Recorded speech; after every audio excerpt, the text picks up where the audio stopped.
ஓபராய் மாளிகையின் பிரம்மாண்டமான மற்றும் ஆடம்பரமான வரவேற்பறையில் ஒரு அமைதி நிலவியது. மேசை மீது காகிதங்கள் விழும் சத்தம் அந்த அமைதியை கலைத்தது. ஆரவ் அங்கே நின்று கொண்டு சோபாவில் அமர்ந்திருந்த அந்த சாதாரண தோற்றமுடைய பெண்ணை ஏளனமாக பார்த்தான். தன் விலையுயர்ந்த டையை சரி செய்து கொண்ட அவனது முகத்தில் வெறுப்பு அப்பட்டமாக தெரிந்தது. உணர்ச்சியற்ற மற்றும் அதிகார குரலில் அவன் கட்டளையிட்டான், இந்த காகிதங்களில் இப்போதே கையெழுத்து போடு. அறையில் ஏர் கண்டிஷனர் ஓடிக்கொண்டிருந்தாலும் ஆரவின் கோபத்தால் அந்த இடமே வெப்பமாகவும் மூச்சு திணறல் ஏற்படுவது போன்றும் மாறியது. அனன்யா மிகவும் எளிமையான ஒரு பருத்தி சேலையை அணிந்திருந்தாள். அவளது தலைமுடி தளர்வாக கட்டப்பட்டிருந்தது. வெளி உலகிற்கும், குறிப்பாக அவளது கணவனுக்கும் அவள் வெறும் படிக்காத கிராமத்து பெண். ஏதோ அதிர்ஷ்டத்தால் இங்கே வந்து சேர்ந்தவள். அவள் மேசை மீதிருந்த தண்ணீர் கிளாஸை மிகவும் நிதானமாக எடுத்தாள். அவளது இந்த நிதானம் ஆரவிற்கு சற்றும் பிடிக்கவில்லை. ஏனெனில் அவள் அழுது புரள்வாள் அல்லது கெஞ்சுவாள் என்று அவன் எதிர்பார்த்தான். ஆனால் அவள் ஒரு கல் சிலையைப் போல அங்கே அமர்ந்திருந்தாள். கடந்த 3 ஆண்டுகளாக அவள் ஒரு சிறந்த மற்றும் அடக்கமான மனைவியாக நடித்திருந்தாள். ஆனால் இன்று அந்த விவாகரத்து பத்திரங்களை பார்த்தபோது அந்த நாடகம் முடியப் போகிறது என்பதை அவள் உணர்ந்தாள். உயர்ந்த ரக செருப்பின் சத்தம் மற்றொருவர் வருவதை அறிவித்தது. காவ்யா உள்ளே வந்தாள். அவள் மிகவும் விலை உயர்ந்த நவீன ஆடையை அணிந்து கையில் ஒரு வெளிநாட்டு பிராண்ட் பையை வைத்திருந்தாள். அவள் அனன்யாவை தன் காலணி அடியில் இருக்கும் தூசியைப் போல பார்த்தாள். அவள் ஆரவின் அருகில் சென்று அவனது கையை பற்றி கொண்டாள். அது ஆரவ் மீது அவளுக்கு இருக்கும் அதிகாரத்தை காட்ட போதுமானதாக இருந்தது. காவ்யா போலி புன்னகையுடன், இவள் இன்னும் கையெழுத்திடவில்லையா என்று கேட்டாள். அவளது கண்களில் அனன்யாவிற்காக நஞ்சு மட்டுமே நிறைந்திருந்தது. அனன்யாவிற்கு ஏதேனும் புரிகிறதா என்பதில் அவளுக்கு சந்தேகமாக இருந்தது. ஆரவ் ஏளனமாக சிரித்துக்கொண்டே, இவளுக்கு தன் பெயரை வாசிக்கவே நேரம் எடுக்கும் போலிருக்கிறது என்றான். அவன் அனன்யாவை இரக்கமும் வெறுப்பும் கலந்த பார்வையுடன் பார்த்தான். அவன் சொன்னான், நான் சொல்வதை கவனி. இவை விவாகரத்து பத்திரங்கள். அதாவது நம் திருமணம் முடிவுக்கு வந்துவிட்டது. நீ இந்த வீட்டை விட்டு வெளியேற வேண்டும். நீ தெருவில் பசியால் சாகக்கூடாது என்பதற்காக நான் உனக்கு கொஞ்சம் பணம் தருகிறேன். அந்த அளவிற்கு நான் தாராள மனதுடையவன். அவன் ஒவ்வொரு வார்த்தையையும் அழுத்தி ஒரு சிறு குழந்தையிடம் பேசுவது போல மெதுவாக பேசினான். அவனது குரலில் கர்வம் தெளிவாக தெரிந்தது. அனன்யாவால் சட்டப்பூர்வமான விதிகளை புரிந்து கொள்ள முடியாது என்று அவன் உண்மையாகவே நம்பினான். அனன்யா மேசை மீதிருந்த ஆவணங்களை பார்த்தாள். வெள்ளை காகிதத்தில் கருப்பு மையால் எழுதப்பட்ட சொற்கள் அவளுக்கு புரியாத இரகசிய மொழி அல்ல. மாறாக அவை அவளது பழைய நண்பர்களைப் போல இருந்தன. அவளது கண்கள் அந்த தலைப்புகளை மிக வேகமாக படித்தன. அவளது முகம் உணர்ச்சியற்று இருந்தாலும் அவளது மூளை ஒரு சூப்பர் கம்ப்யூட்டரை போல செயல்பட்டு கொண்டிருந்தது.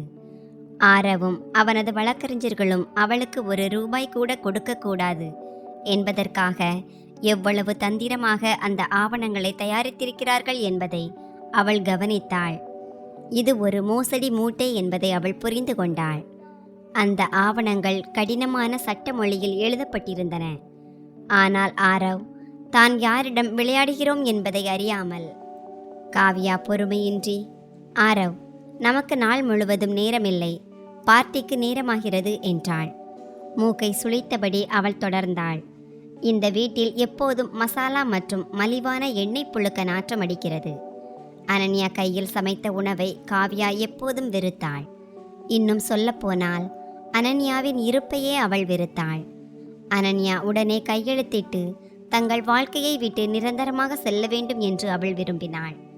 காவ்யா தன் பையிலிருந்து ஒரு விலையுயர்ந்த பேனாவை எடுத்து ஒரு பிச்சைக்காரனுக்கு காசு போடுவது போல மேசை மீது எறிந்தாள். ஆரவ் சோபாவை நோக்கி சென்று குனிந்து அனன்யாவின் கண்களை பார்த்தான். மிரட்டும் தொனியில் அவன் சொன்னான், நீ மரியாதையாக கையெழுத்திடாவிட்டால் உன்னை வெளியேற்ற என்னிடம் வேறு வழிகளும் உண்டு. வீணாக இங்கே ஒரு காட்சியை உருவாக்காதே. அமைதியாக இந்த வேலையை முடி. தன் அதிகாரம் மற்றும் செல்வாக்கின் கர்வத்தில் அவன் சொன்னான், இந்த நகரத்தில் என்னால் என்ன செய்ய முடியும் என்று உனக்கு தெரியும். உனக்கு குடும்பமும் இல்லை, பணமும் இல்லை. அதனால் என்னை எதிர்க்க முயற்சி செய்யாதே. அவனது ஒவ்வொரு சொல்லிலும் ஒரு பலவீனமான மனிதனை பயமுறுத்தக்கூடிய மிரட்டல் ஒளிந்திருந்தது. அனனியாவிற்கு பழைய நினைவுகள் மேலோங்கின. 3 ஆண்டுகளுக்கு முன்பு ஆரவின் பாட்டி மரணப்படுக்கையில் இருந்தபோது ஆரவை அனனியா நன்றாக கவனித்துக் கொள்ள வேண்டும் என்று சத்தியம் வாங்கி கொண்டார். ஆரவ் ஒரு நல்ல மனிதன் என்பது பாட்டிக்கு தெரியும். ஆனால் வெற்றியின் குருட்டு ஓட்டத்தில் அவன் வழி தவறிவிட்டான். அந்த இறந்து கொண்டிருந்த மூதாட்டிக்காக அனனியா தனது புகழ்பெற்ற வாழ்க்கையையும் அடையாளத்தையும் துறந்திருந்தாள். ஒரு இல்லத்தரசியாக மாறி ஆரவின் வீட்டை நிர்வகித்தாள். ஆனால் இன்று அந்த தியாகத்திற்கு ஆரவ் தகுதியற்றவன் என்பதை அவன் நிரூபித்து விட்டான். அனனியா ஒரு பெருமூச்சு விட்டாள். பாட்டிக்கு கொடுத்த 3 ஆண்டுகால வாக்குறுதி நேற்றுடன் முடிவடைந்து விட்டது. இனி அவளை தடுப்பவர் யாரும் இல்லை. அவள் ஆரவை நிமிர்ந்து பார்த்தாள். ஆனால் இம்முறை அவளது கண்களில் ஆரவ் எதிர்பார்த்த பயம் இல்லை. மாறாக ஆழ்ந்த உறக்கத்திலிருந்து விழித்தெழுந்த ஒருவனின் கண்களில் இருக்கும் விசித்திரமான ஒரு ஒளி இருந்தது. இந்த மாற்றம் மிக நுட்பமாக இருந்ததால் ஆரவும் காவியாவும் அதை புரிந்து கொள்ளவில்லை. ஆனால் அவர்களுக்குள் திடீரென ஒரு இனம் புரியாத பதற்றம் ஏற்பட்டது. அறையின் சூழலே மாறிக்கொண்டிருந்தது. காவ்யா கேலியாக சிரித்தபடி, பாருங்களேன், இந்த கையெழுத்திற்கு பிறகு தான் எங்கே போவோம் என்று இந்த பாவப்பட்ட பெண் யோசிக்கிறது போலிருக்கிறது என்றாள். இருவரும் ஒருவரை ஒருவர் பார்த்து சிரித்து கொண்டனர். அந்த சிரிப்பில் குரூரம் இருந்தது. அனனியாவின் வறுமையையும் இயலாமையையும் அவர்கள் கிண்டல் செய்தனர். அவர்கள் யாரை பார்த்து ஏளனம் செய்கிறார்களோ அந்த பெண் சர்வதேச சட்டத்துறையில் எவ்வளவு உயர்ந்த இடத்தில் இருக்கிறாள் என்பது அவர்களுக்கு சிறிதும் தெரியாது. அவர்களது அறியாமையே அவர்களுக்கு மிகப்பெரிய பலவீனமாக மாறப்போகிறது. அனனியா மெதுவாக தன் கையை நீட்டி பேனாவை பிடித்தாள். பயந்த பெண்ணின் கையைப் போலன்றி அவளது பிடி உறுதியாகவும் நிதானமாகவும் இருந்தது. அவள் அந்த பத்திரங்களை தன் பக்கம் இழுத்தாள். ஆரவின் முகத்தில் ஒரு வெற்றி புன்னகை வந்தது. தான் வெற்றி பெற்றுவிட்டதாகவும் மனைவியிடமிருந்து விடுபடப் போவதாகவும் அவன் நினைத்தான். காவ்யாவை பார்த்து, பார்த்தாயா, இது எவ்வளவு எளிதாக முடிந்தது என்பது போல கண்ஜாடை காட்டினான். ஆனால் அனனியா கடைசி பக்கத்தில் கையெழுத்திட பேனாவை நகர்த்தவில்லை. அதற்கு பதிலாக முதல் பக்கத்தை திருப்பினாள். அவளது விரல்கள் வேகமாக பக்கங்களை புரட்டின. அவளது கண்கள் ஒவ்வொரு விதியையும் உன்னிப்பாக படித்தன. ஆரவ் எரிச்சலுடன், நீ என்ன செய்கிறாய்? உனக்கு வாசிக்கவே தெரியாது, அப்புறம் ஏன் இப்படி நடிக்கிறாய் என்றான். கடைசி பக்கத்தில் இடது கை பெருவிரல் ரேகையை வை, அல்லது ஏதோ ஒரு கோட்டை இழுத்துவிடு என்றான் ஆரவ். அனன்யா நேரத்தை வீணடிப்பதாக அவன் நினைத்தான். ஏனெனில் அந்த சட்ட ஆவணங்கள் அவளுக்கு ஏதோ ஒரு அந்நிய மொழியைப் போலத்தான் இருக்கும் என்று அவன் நம்பினான். அவனது பொறுமை குறைந்து கொண்டிருந்தது. அனன்யா அவனது பேச்சை காதில் வாங்கவில்லை. அவளது கவனம் முழுவதுமே வார்த்தைகளின் மீது இருந்தது. 5வது விதியில் சொத்து பிரிவினை குறித்து மிகவும் குழப்பமான வார்த்தைகள் பயன்படுத்தப்பட்டிருப்பதை அவள் கவனித்தாள். இது இந்திய ஒப்பந்த சட்டத்தை மீறுவது என்பது அவளுக்கு தெளிவாக தெரிந்தது. ஆரவின் வழக்கறிஞர் தகுதியற்றவரா அல்லது வேண்டுமென்றே இந்த தவறை செய்தாரா என்று அவள் மனதிற்குள் நினைத்து கொண்டாள். எதிரில் இருப்பவர் படிக்காதவர் என்று நினைத்து சட்ட மொழியில் செய்திருந்த அந்த தந்திரத்தை கண்டு அனன்யாவின் இதழ்களில் ஒரு மெல்லிய புன்னகை அரும்பியது. அது ஆரவிற்கு தெரியவில்லை. தன் இரை தவறு செய்வதை கண்டுவிட்ட ஒரு வேட்டைக்காரனின் புன்னகை அது. காவியா ஆத்திரத்தில் காலை தரையில் உதைத்து, இவள் வேண்டுமென்றே நம்மை அலைக்கழிக்கிறாள் ஆரவ். அவளிடமிருந்து காகிதங்களை பிடுங்கி கையை பிடித்து கையெழுத்து போடவை என்றாள். காவியாவின் சுயரூபம் இப்போது முழுமையாக வெளியே வந்தது. அவள் சுயநலவாதி மட்டுமல்ல, வன்முறையாளராகவும் மாறக்கூடியவள். ஆனால் ஆரவ் அவளை கையமர்த்தினான். எந்தவிதமான உடல் ரீதியான அத்துமீறலுக்கும் ஆதாரம் இருக்கக்கூடாது என்று அவன் நினைத்தான். தான் ஒரு நாகரிகமான தொழிலதிபர் என்று அவன் காட்டிக்கொள்ள விரும்பினான். எல்லாம் சட்டப்படியே நடக்க வேண்டும் என்று அவன் நினைத்தான். அது எவ்வளவு அநீதியாக இருந்தாலும் சரி. அனன்யா தொடர்ந்து படித்து கொண்டிருந்தாள். விவாகரத்து ஜீவனாம்சம் பிரிவில் மனைவி தன் விருப்பப்படியே அனைத்து உரிமைகளையும் துறக்கிறார் என்று எழுதப்பட்டிருந்தது. இது மற்றொரு பொய்.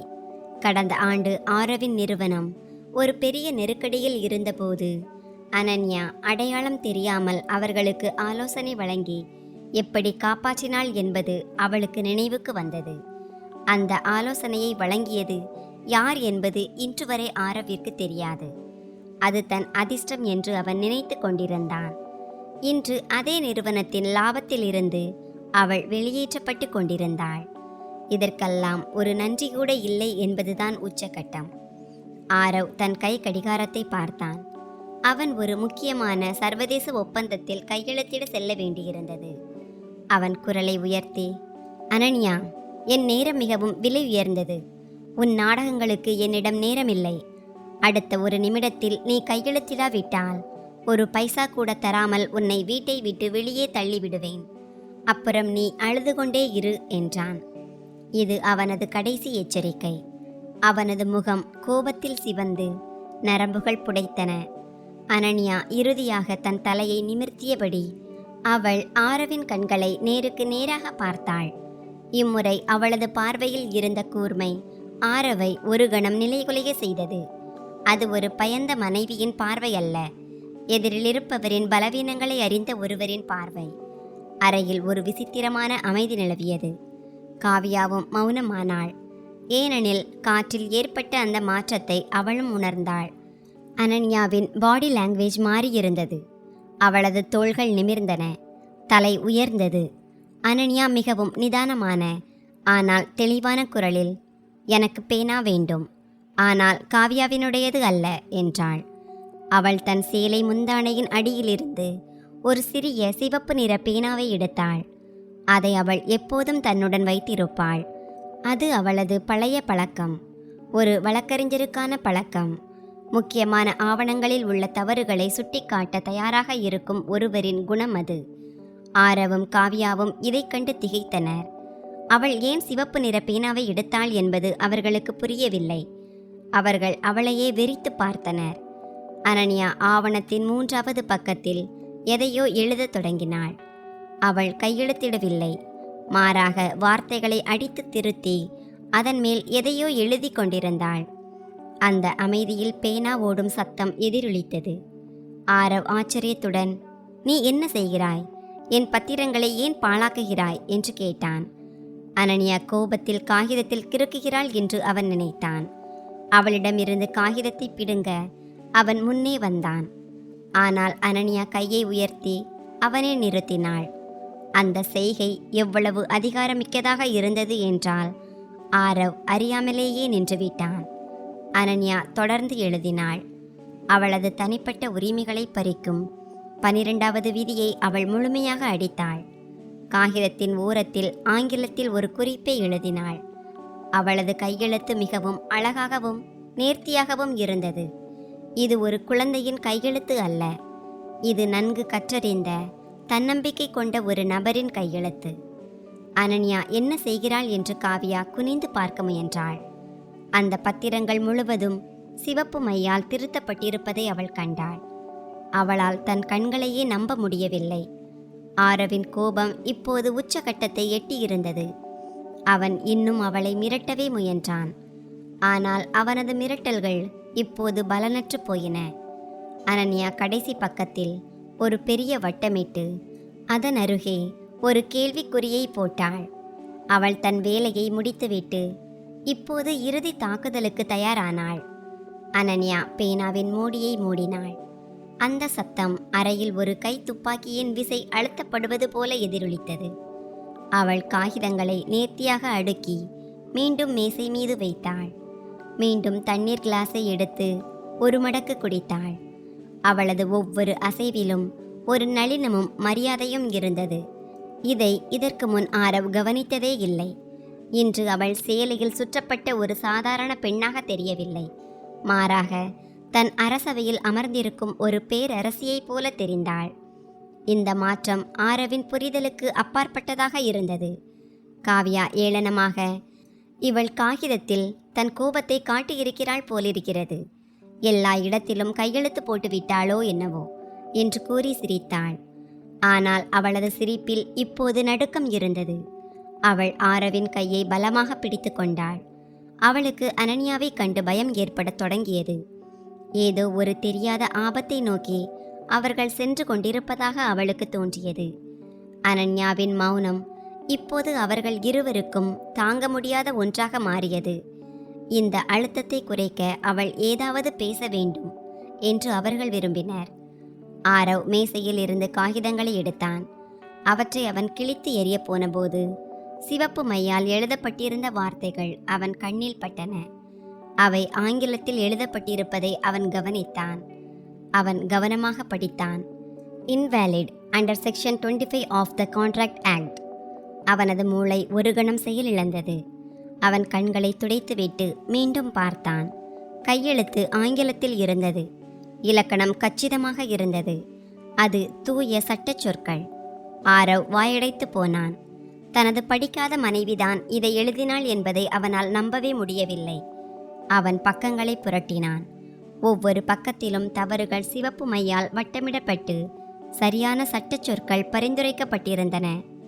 ஓரிடத்தில் தெளிவற்ற பிரிவு என்றும் மற்றொரு இடத்தில் அடிப்படை உரிமைகள் மீறல் என்றும் எழுதப்பட்டிருந்தது.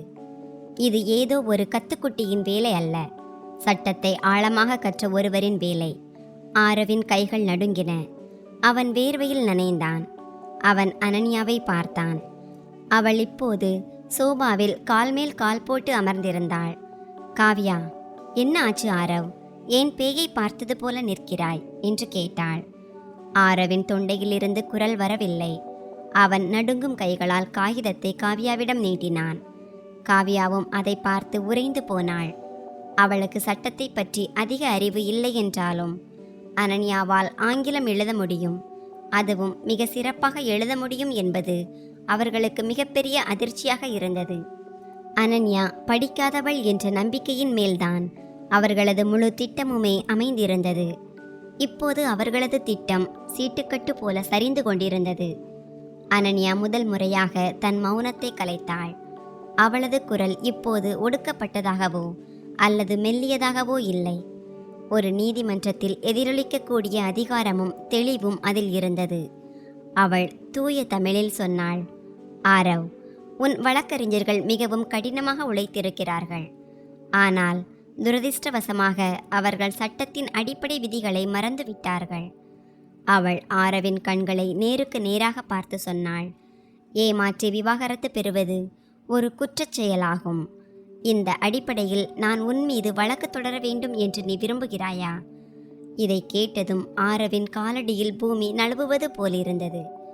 அனன்யா திருத்திய அந்த பத்திரங்கள் மீது ஆரவின் விரல்கள் நடுங்கியபடி ஓடின. வெள்ளை காகிதத்தில் அந்த சிவப்பு மை இரத்தத்தைப் போல சிதறி கிடந்தது.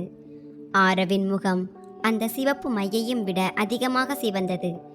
அவன் கண்களால் பார்த்ததை அவனால் நம்ப முடியவில்லை. அங்கே இருந்த ஆங்கில சொற்கள் ஒரு பாமர பெண்ணால் எழுதப்படக்கூடியவை அல்ல. அங்கே ஆங்கிலத்தில் தெளிவாக எழுதப்பட்டிருந்தது, இந்த ஒப்பந்தம் செல்லாது. அவனது சுவாசம் நின்றது. அறையின் வெப்பநிலை திடீரென குறைந்தது போல அவன் உணர்ந்தான். கடந்த 3 ஆண்டுகளாக தனக்கு தெரிந்த ஒரு பெண்ணை பார்ப்பது போல அவனுக்கு தெரியவில்லை. மாறாக ஒரு அந்நியரின் முன் நிற்பது போல உணர்ந்தான். அனன்யா கால் மேல் கால் போட்டுக்கொண்டு சோபாவில் சாய்ந்து அமர்ந்தாள். அவளது உடல் மொழியில் ஒரு அடக்கமான மனைவியின் சாயல் கூட இப்போது இல்லை. அவள் ஆரவின் கண்களை பார்த்து ஆங்கிலத்தில் சொன்னாள், பிரதிபலன் இல்லாத ஒப்பந்தம் செல்லாது என்று பிரிவு 25 தெளிவாக கூறுகிறது. அவளது உச்சரிப்பு எவ்வளவு துல்லியமாக இருந்தது என்றால் ஆக்ஸ்போர்ட் பல்கலைக்கழக பேராசிரியர் கூட அதில் குறை காண முடியாது. காவ்யா வாயடைத்து போனாள். தான் ஆங்கிலம் பேசுவதில் கொண்டிருந்த கர்வம் அனன்யாவின் முன் மங்கி போனது. ஆரவ் திக்கி திணறிக்கொண்டே, உனக்கு ஆங்கிலம் தெரியுமா? இதையெல்லாம் நீ எப்போது கற்றுக்கொண்டாய் என்று கேட்டான். அவனது தலை சுற்றியது. இது ஏதோ ஒரு கெட்ட கனவு என்று அவன் நினைத்தான். சமையலறைக்கும் வீட்டு வேலைகளுக்கும் மட்டுமே லாயக்கற்றவள் என்றுதான் நினைத்த பெண் இன்று தனக்கு சட்டப்பாடம் எடுத்து கொண்டிருந்தாள். அனன்யா குரூரமாக சிரித்தாள். அவள் சொன்னாள், ஆரவ், கல்வி என்பது யாராலும் பறிக்க முடியாத ஒன்று. நான் படிக்காதவள் என்று ஒருபோதும் சொன்னதில்லை. ஒரு சாதாரண சேலை அணியும் பெண் அறிவாளியாக இருக்க முடியாது என்று உனது அகங்காரம்தான் முடிவு செய்து கொண்டது. உனது அந்த தவறான எண்ணம்தான் இன்று உன்னை இந்த நிலையில் நிறுத்தி இருக்கிறது. காவ்யா கத்தினாள். ஆரவ், இவள் பொய் சொல்கிறாள். இவள் நிச்சயமாக யாரிடமாவது இதை கேட்டு மனப்படம் செய்திருப்பாள். இவள் நம் இருவரையும் ஏமாற்ற முயற்சி செய்கிறாள். காவ்யா தனது மேலாதிக்கத்தை இழக்கப் பயந்தாள். அவள் முன்னே வந்து அனன்யாவின் கையில் இருந்து பேனாவை பிடுங்க முயன்றாள். ஆனால் அனன்யா மிகவும் சுதாரிப்பாக தன் கையை விலக்கிக் கொண்டாள். காவ்யாவின் கை காற்றில் அப்படியே நின்றது. அனன்யாவின் கண்களில் காவ்யாவை பின்வாங்க செய்யும் அளவுக்கு அந்த எச்சரிக்கை கடுமையாக இருந்தது. அனன்யா சொன்னாள், காவ்யா, உன் எல்லைக்குள் இரு. இல்லையென்றால் உன் மீது அவதூறு வழக்கு தொடருவேன். உன் சொத்துக்கள் முழுவதுமே வழக்கறிஞர்களுக்கு கட்டணம் கட்டுவதற்கே சரியாகிவிடும். ஆரவ் தன் நெற்றியில் அரும்பிய வேர்வையை துடைத்து கொண்டான். அவன் கேட்டான், உண்மையில் நீ யார்? 3 ஆண்டுகளாக ஏன் இந்த நாடகத்தை ஆடினாய்? அனன்யா ஜன்னல் வழியாக வெளியே பெய்யத் தொடங்கிய மழையை பார்த்தாள். அவள் மிகவும் அமைதியான குரலில் சொன்னாள், உன் பாட்டி எதை விரும்பினாரோ அதே பெண்தான் நான். உன் வீட்டை நிர்வகிக்கும் ஒரு மனைவி. நான் என் வாக்கை நிறைவேற்றினேன் ஆரவ். ஆனால் நீ உனது வாக்கை உடைத்து விட்டாய். நேர்மையையும் மரியாதையையும் நீ வியாபார பொருளாக்கி விட்டாய். இப்போது நீ விவாகரத்து கேட்கிறாய். அதை நான் தருகிறேன். ஆனால் உனது நிபந்தனைகளின்படி அல்ல, எனது நிபந்தனைகளின்படி. அனன்யா மீண்டும் பேனாவை எடுத்து சொத்து பிரிவினை பற்றி எழுதியிருந்த பகுதியை வட்டமிட்டாள். அவள் சொன்னாள், நீ எனக்கு ஒரு சிறிய ஃப்ளாட் மற்றும் கொஞ்சம் பணத்தை கொடுத்து என்னை விலைக்கு வாங்க நினைத்தாய். ஆனால் சட்டப்படி உன் நிறுவனத்தின் 50% பங்குகள் எனக்கு கிடைக்க வேண்டும். ஏனெனில் கடந்த 3 ஆண்டுகளில் நிறுவனத்தின் வளர்ச்சிக்கு எனது நேரடி மற்றும் மறைமுக பங்களிப்பு இருக்கிறது. இதை கேட்ட ஆரவின் இதயம் ஒரு கணம் நின்றது. வீட்டில் பலமுறை அவன் ஃபைல்களை திறந்து போட்டிருந்ததும் அடுத்த நாள் காலையில் அந்த பிரச்சனைகளுக்கு தீர்வு கிடைத்திருந்ததும் அவனுக்கு நினைவுக்கு வந்தது. தான் ஒரு மேதை என்று அவன் நினைத்து கொண்டிருந்தான். ஆனால் இப்போதுதான் உண்மை அவனுக்கு புரிந்தது. காவ்யா பதற்றத்துடன் ஆரவின் கையை பிடித்து கொண்டாள். அவள் முணுமுணுத்தாள், ஆரவ், இந்த பெண் மிகவும் ஆபத்தானவள். நாம் போலீஸை அழைக்க வேண்டும். ஆனால் போலீஸை அழைப்பது தனக்கே வினையாக முடியும் என்பது ஆரவிற்கு தெரியும். விவாகரத்து ஒப்பந்தத்தில் தனது மனைவிக்கு தான் துரோகம் செய்த விஷயம் வெளியே தெரிந்தால் அவனது கௌரவம் மண்ணாகிவிடும். அவன் காவ்யாவை அமைதியாக இருக்கும்படி சைகை காட்டினான். அவன் அனன்யாவிடம், பார், நாம் பேசி தீர்த்து கொள்ளலாம். உனக்கு பங்குகள் தர முடியாது. அது என் அப்பாவின் நிறுவனம் என்றான். ஆரவின் குரலில் இப்போது அதிகாரம் இல்லை, மாறாக ஒரு கெஞ்சல் இருந்தது. அனன்யா ஒரு புதிய பக்கத்தை திருப்பி தொடர்ந்து எழுதினாள். அவள் சொன்னாள், எனக்கு உன் பணம் தேவையில்லை ஆரவ். உன் பிச்சை எனக்கு வேண்டியதில்லை. நான் என் காலில் நிற்க தெரிந்தவள். இழப்பீடு எழுத வேண்டிய இடத்தில் அவள் ஒரு பெரிய பூஜ்ஜியத்தை போட்டாள். ஆரவும் காவ்யாவும் திகைத்தனர். கோடிக்கணக்கான சொத்துக்களை ஒரு பெண் எப்படி இவ்வளவு எளிதாக நிராகரிக்க முடியும் என்று அவர்களுக்கு புரியவில்லை. அனன்யா சொன்னாள், நான் இதை ஏன் செய்கிறேன் என்றால், எதிர்காலத்தில் என்னிடம் இருந்து எதையோ பெற்றுக்கொண்டாய் என்று நீ சொல்லக்கூடாது. இந்த உறவிலிருந்து எனது சுயமரியாதையை மட்டுமே நான் எடுத்து செல்கிறேன். அனன்யா இறுதியில் கையெழுத்திட வேண்டிய இடத்தில் தன் பெயரை எழுதினாள். அவள் தமிழில் எழுதவில்லை, மாறாக ஆங்கிலத்தில் மிகவும் நேர்த்தியான எழுத்துக்களில் அனன்யா என்று கையெழுத்திட்டாள். அந்த கையெழுத்து ஒரு பிரபலத்தின் ஆட்டோகிராஃப் போல இருந்தது. பேனாவை மூடியவள் காகிதங்களை ஆரவை நோக்கி நகர்த்தினாள். இந்த ஆரவ், உனது சுதந்திரம். சட்டவிரோதமான அனைத்து விதிகளையும் நீக்கிவிட்டு ஒரு கௌரவமான பிரிவிற்கு தேவையான நிபந்தனைகளை சேர்த்துள்ளேன். இப்போது இது ஒரு நேர்மையான ஆவணம். இதை உனது வழக்கறிஞர்களிடம் காட்டலாம். அவர்களே என்னை பாராட்டுவார்கள். ஆரவ் அந்த காகிதங்களை எடுத்தான். அவனது கைகள் நடுங்கின. தான் ஒரு மிகப்பெரிய தவறு செய்துவிட்டதை அவன் உணர்ந்தான். ஒரு வைரத்தை கண்ணாடி துண்டு என்று நினைத்து அவன் எரிந்து விட்டான். அனன்யா சோபாவில் இருந்து எழுந்தாள். அவளது நடையில் இப்போது ஒரு அபாரமான தன்னம்பிக்கை இருந்தது. அந்த இடத்தை கடைசி முறையாக தன் நினைவில் பதித்து கொள்வது போல அறையை சுற்றி பார்த்தாள். அவள் சொன்னாள், எனது பொருட்கள் ஏற்கனவே பேக் செய்யப்பட்டு விட்டன. இந்த வீட்டிலிருந்து எனக்கு எதுவுமே வேண்டாம். நான் அணிந்திருக்கும் இந்த ஆடைகளை கூட உனக்கு திருப்பி அனுப்பிவிடுகிறேன். ஏனெனில் இவை உன் பணத்தில் வாங்கப்பட்டவை. காவ்யா இன்னும் அதிர்ச்சியில் இருந்தாள். ஆனால் ஒரு வழியாக பிரச்சனை முடிந்தது என்று அவளுக்கு மகிழ்ச்சியாகவும் இருந்தது. அவள் ஏளனமாக, சரி, இப்போது எங்கே போவாய்? மீண்டும் உன் கிராமத்திற்கு மாடு மேய்க்கவா என்று கேட்டாள். அனன்யா அழுவாள் அல்லது உதவி கேட்பாள் என்று அவள் எதிர்பார்த்தாள். ஆனால் அனன்யா காவ்யாவின் அருகில் சென்று அவள் காதில் மெதுவாக சொன்னாள், உன் கனவிலும் எட்ட முடியாத இடத்திற்கு நான் போகிறேன். ஒன்று நினைவில் வைத்துக்கொள் காவ்யா, ஒரு இடம் காலியாகும் போது அதை நிரப்ப பெரும்பாலும் குப்பைகள்தான் வரும். காவ்யாவின் முகம் ஆத்திரத்தில் சிவந்தது. ஆனால் அவளால் பதில் பேச முடியவில்லை. அனன்யா வாசல் நோக்கி செல்வதை ஆரவ் பார்த்தான். அவளை தடுக்க வேண்டும் என்று அவனுக்கு தோன்றியது. ஆனால் அவனது அகங்காரம் தடுத்தது. அவன் கேட்டான், நாம் மீண்டும் சந்திப்போமா? அனன்யா திரும்பி பார்த்தாள். அவளது கண்களில் எந்த உணர்ச்சியும் இல்லை, அன்பும் இல்லை, வெறுப்பும் இல்லை. ஆரவை உள்ளுக்குள் குத்தும் ஒரு வெற்றிடம் மட்டுமே இருந்தது. அவள் சொன்னாள், நிச்சயமாக சந்திப்போம் ஆரவ். ஆனால் அப்போது சூழ்நிலைகள் வேறாக இருக்கும். அன்று நான் யாசகம் கேட்பவளாக இருக்க மாட்டேன். நீ கொடுப்பவனாக இருக்க மாட்டாய். நீதிமன்றத்தில் சந்திப்போம் மிஸ்டர் ஆரவ் என்று கூறிவிட்டு அவள் தலைவாயில் வழியாக வெளியேறினாள். மழை பலமாக பெய்து கொண்டிருந்தது. ஓபராய் மாளிகைக்கு வெளியே ஒரு கருப்பு நிற சொகுசு கார் நின்றிருந்தது. அது ஆரவின் கார் அல்ல.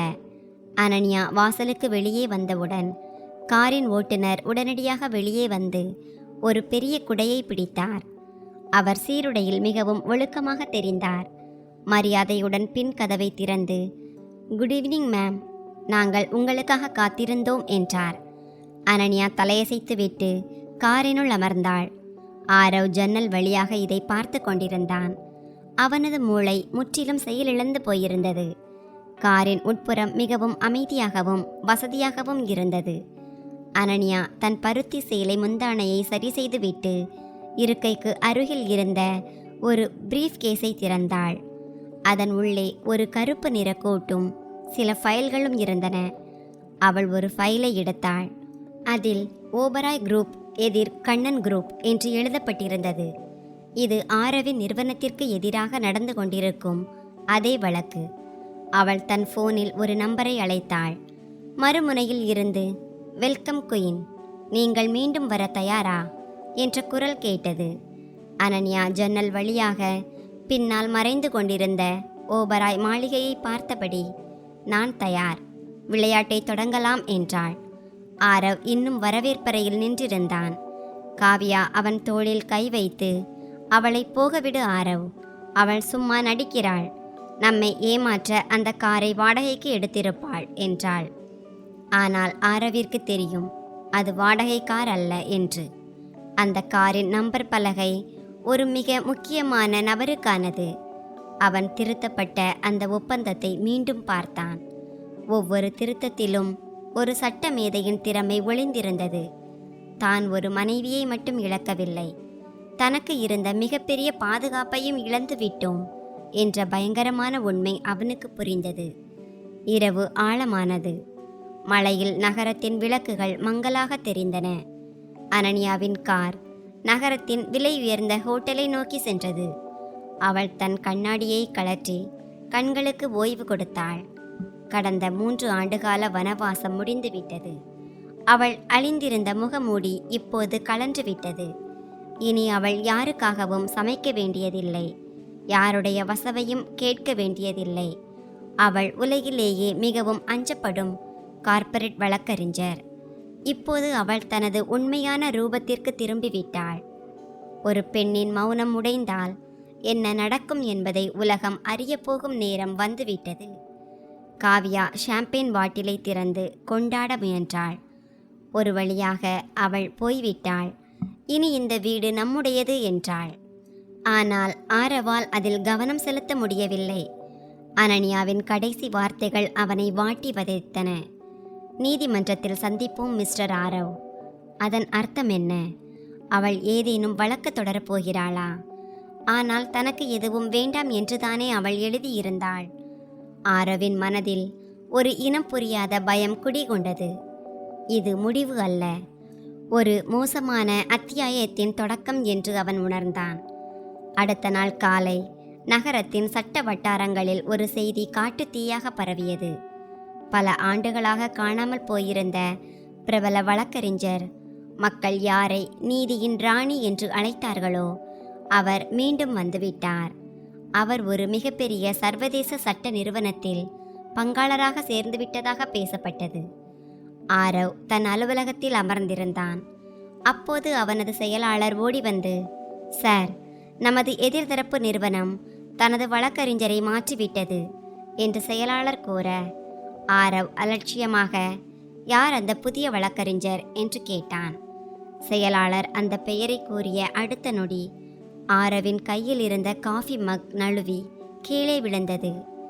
அனன்யா தனது புதிய அலுவலகத்தில் நின்றிருந்தாள். அது நகரத்தின் மிக உயர்ந்த கட்டிடத்தின் 50வது மாடியில் இருந்தது. அவள் மிகச்சிறந்த ஒரு பிசினஸ் சூட் அணிந்திருந்தாள். அவளது தலைமுடி இப்போது அழகாக ஸ்டைல் செய்யப்பட்டு விரித்து விடப்பட்டிருந்தது. கண்ணாடி சுவர் வழியாக கீழே தெரியும் நகரத்தை அவள் பார்த்து கொண்டிருந்தாள். அவளது மேஜையில் ஆரவின் நிறுவனத்திற்கு எதிரான வழக்கு ஃபைல் இருந்தது. அந்த ஃபைல் மீது கை வைத்தபடி அவள் புன்னகைத்தாள். இந்த புன்னகை நேற்று இரவு வீட்டை விட்டு வெளியேறிய அந்த இல்லத்தரசியின் புன்னகை அல்ல. இது தன் இரையை 4 பக்கங்களில் இருந்தும் சூழ்ந்துவிட்ட ஒரு வேட்டைக்காரனின் புன்னகை. ஆரவ் தனது ஆடம்பரமான நாற்காலியில் அமர்ந்திருந்தான். ஆனால் அவனது மனம் ஏதோ ஒரு ஆழமான சுழலில் சிக்கியிருந்தது. அவனது அலுவலகத்திற்கு வெளியே தெரியும் காட்சி அந்த நகரத்திலேயே மிகச் சிறந்தது. ஆனால் இன்று அவனுக்கு எல்லாம் மங்கலாகவும் உயிரற்றதாகவும் தோன்றியது. காலையில் இருந்தே அலுவலகத்தில் பெரும் பதற்றம் நிலவியது. ஒரு பெரிய ப்ராஜெக்ட் தொடர்பான முக்கியமான ஃபைலை அவன் தேடிக்கொண்டிருந்தான். இதற்கு முன் அவனுக்கு ஃபைல்களை தேட வேண்டிய அவசியமே ஏற்பட்டதில்லை. அனன்யா எப்போதும் இரவிலேயே அவனது ப்ரீஃப் கேஸை தயார் செய்து வைத்து விடுவாள். ஒவ்வொரு ஆவணத்தையும் கலர் டேக்ஸ் கொண்டு நேர்த்தியாக அடுக்கி வைத்திருப்பாள். ஆரவ் இதையெல்லாம் ஏதோ மந்திரத்தால் நடக்கிறது என்று நினைத்து கொண்டிருந்தான். அப்போது அவனது செயலாளர் ஒரு கப் காஃபியுடன் பயந்தபடி உள்ளே வந்தான். ஆரவ் ஒரு மடக்கு குடித்துவிட்டு ஆத்திரத்தில் அந்த காஃபி கப்பை மேஜை மீது படாரென்று வைத்தான். காஃபி ஆறி போயிருந்தது.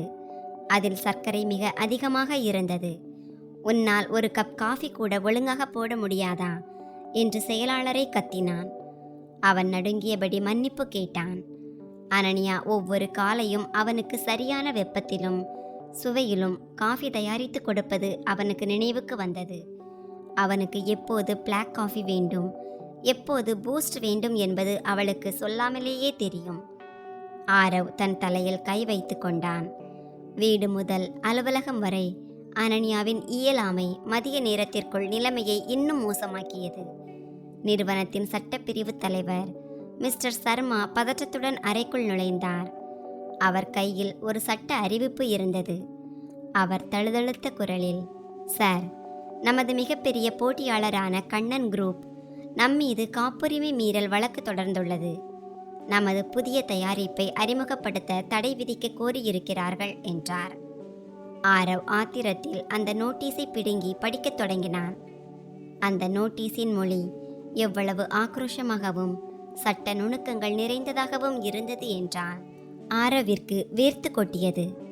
அதில் உள்ள அந்த தொழில்நுட்ப குறைபாடுகள் சுட்டிக்காட்டப்பட்டிருந்தன. ஆரவ் தன் சட்டக்குழுவினரை நோக்கி, நீங்கள் இங்கே என்ன செய்து கொண்டிருக்கிறீர்கள்? அவர்களுக்கு இவ்வளவு பெரிய வாய்ப்பை நாம் எப்படி கொடுக்கலாம் என்று கத்தினான். மிஸ்டர் சர்மா தலைகுனிந்தபடி, சார், கடந்த மாதம் நாங்கள் உங்களுக்கு ஒரு மெமோ அனுப்பியிருந்தோம். அதில் இந்த குறைபாடுகளை குறிப்பிட்டிருந்தோம். ஆனால் உங்கள் மனைவி ஃபைல்களை பார்த்து விட்டதாகவும் எல்லாம் சரியாக இருப்பதாகவும் நீங்கள் கூறினீர்கள் என்றார். ஆரவ் உறைந்து போனான். கடந்த மாதம் அனன்யாவிடம் ஃபைல்களை பார்க்கச் சொல்லி தான் பொய் சொன்னது அவனுக்கு நினைவுக்கு வந்தது. அனன்யா ஒருவேளை அதை திருத்த முயன்றிருக்கலாம். ஆனால் ஆரவ் அவளது ஆலோசனைகளை குப்பையில் எறிந்திருந்தான். அவளுக்கு என்ன தெரியும் என்ற மமதையே அதற்கு காரணம். அதே சமயம் காவ்யாவிடமிருந்து ஃபோன் வந்தது. அவள் ஏதேனும் ஆறுதல் கூறுவாள் என்று ஆரவ் நினைத்தான். ஆனால் ஃபோனை எடுத்தவுடனேயே காவ்யா புகார் செய்ய தொடங்கினாள். ஆரவ் ஏன் அவளது கிரெடிட் கார்டை பிளாக் செய்தான் என்றும் இன்று மாலை பார்ட்டிக்கு ஒரு டிசைனர் கவுன் வாங்க வேண்டும் என்றும் அவள் கத்தினாள். ஏற்கனவே தலைவெடித்து கொண்டிருந்த ஆரவ் அவளை அமைதியாக இருக்கும்படி சொன்னான். ஆனால் அவள் தன் போக்கிலேயே பேசிக் கொண்டிருந்தாள். ஆரவ், அந்த கிராமத்து பெண் போன பிறகு நீ எவ்வளவு போரடிக்கிறாய் தெரியுமா என்றாள். ஆரவ் ஃபோனை துண்டித்து சுவரில் எறிந்தான். காவ்யாவின் அழகிற்கு பின்னால் ஒளிந்திருக்கும் சுயநலம் இன்று அவனுக்கு முதல் முறையாக தெரிந்தது. மாலை நேரத்தில் நிறுவனத்தின் இயக்குநர்கள் குழுவின் அவசர கூட்டம் கூட்டப்பட்டது. அறையில் பதற்றம் உச்சகட்டத்தில் இருந்தது. நிறுவனத்தின் பங்குகள் வீழ்ச்சியடைந்து கொண்டிருந்தன. முதலீட்டாளர்கள் பதில் கேட்டனர். ஒரு மூத்த இயக்குனர், இந்த வழக்கை நடத்த நாட்டின் மிகச்சிறந்த வழக்கறிஞர் நமக்கு தேவை. நமது தற்போதைய குழுவினால் இந்த அளவிலான வழக்கை சமாளிக்க முடியாது. கண்ணன் குரூப் விரித்துள்ள வலையை அறுக்க சட்டத்தின் ஒவ்வொரு இருண்ட மூலையையும் அறிந்த ஒரு நபர் நமக்கு தேவை என்றார். அனைவரது பார்வையும் ஆரவ் மீது இருந்தது. அவன் ஒரு முடிவெடுக்க வேண்டிய கட்டாயத்தில் இருந்தான். சட்டப்பிரிவு தலைவர் மிஸ்டர் சர்மா தயக்கத்துடன் ஒரு ஆலோசனையை முன்வைத்தார். அவர் சொன்னார், சார், குயின் ஏ மீண்டும் வந்துவிட்டதாக கேள்விப்பட்டேன். அந்த பெயரை கேட்டதும் அறையில் நிசப்தம் நிலவியது. சட்ட உலகில் குயின் ஏ என்பது ஒரு புனைக்கதை போன்ற பெயர். அவரது உண்மையான பெயர் என்ன அல்லது அவர் எப்படி இருப்பார் என்பது யாருக்கும் தெரியாது. ஏனெனில் அவர் எப்போதும் திரைமறைவிலேயே பணியாற்றினார். 3 ஆண்டுகளுக்கு முன்பு அவர் திடீரென மாயமானார். அவர் இன்று வரை ஒரு வழக்கில் கூட தோற்றதில்லை என்று மக்கள் கூறுவார்கள். அவரது வருகை ஒரு புயலுக்கான எச்சரிக்கையைப் போல இருந்தது. ஆரவ், அவரை நம் பக்கம் இழுக்க முடியுமா என்று கேட்டான். மிஸ்டர் சர்மா சொன்னார், அது மிகவும் கடினம் சார். அவர் மிக முக்கியமான வழக்குகளை மட்டுமே ஏற்றுக்கொள்வார். அவரது கட்டணமும் விண்ணை தொடும் அளவில் இருக்கும்.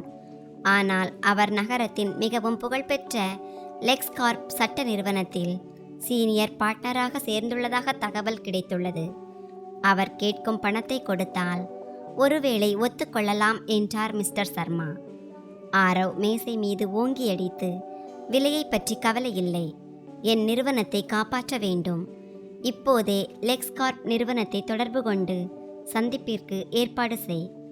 ஓபராய் குரூப் சிஇஓ அவரை சந்திக்க விரும்புவதாக சொல் என்றான். ஆரவிற்கு தன் பணம் மற்றும் பதவியின் மீது மிகுந்த கர்வம் இருந்தது.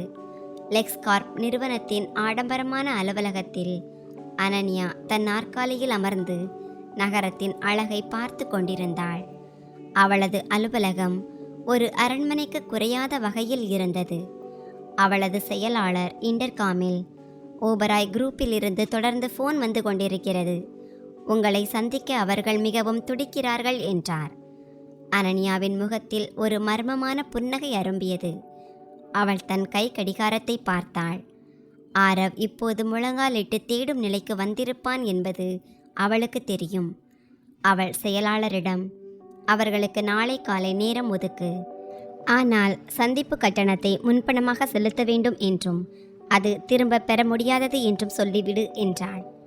இது ஆரவின் அகங்காரத்தின் மீது விழுந்த முதல் அடி. சந்திப்பிற்கு நேரம் கிடைத்ததும் ஆரவிற்கு சற்று நிம்மதி ஏற்பட்டது. ஆனால் வழக்கறிஞர் சந்திப்பதற்கு முன்பே பணம் கேட்ட நிபந்தனையை கேட்டு அவனுக்கு ஆத்திரம் வந்தது.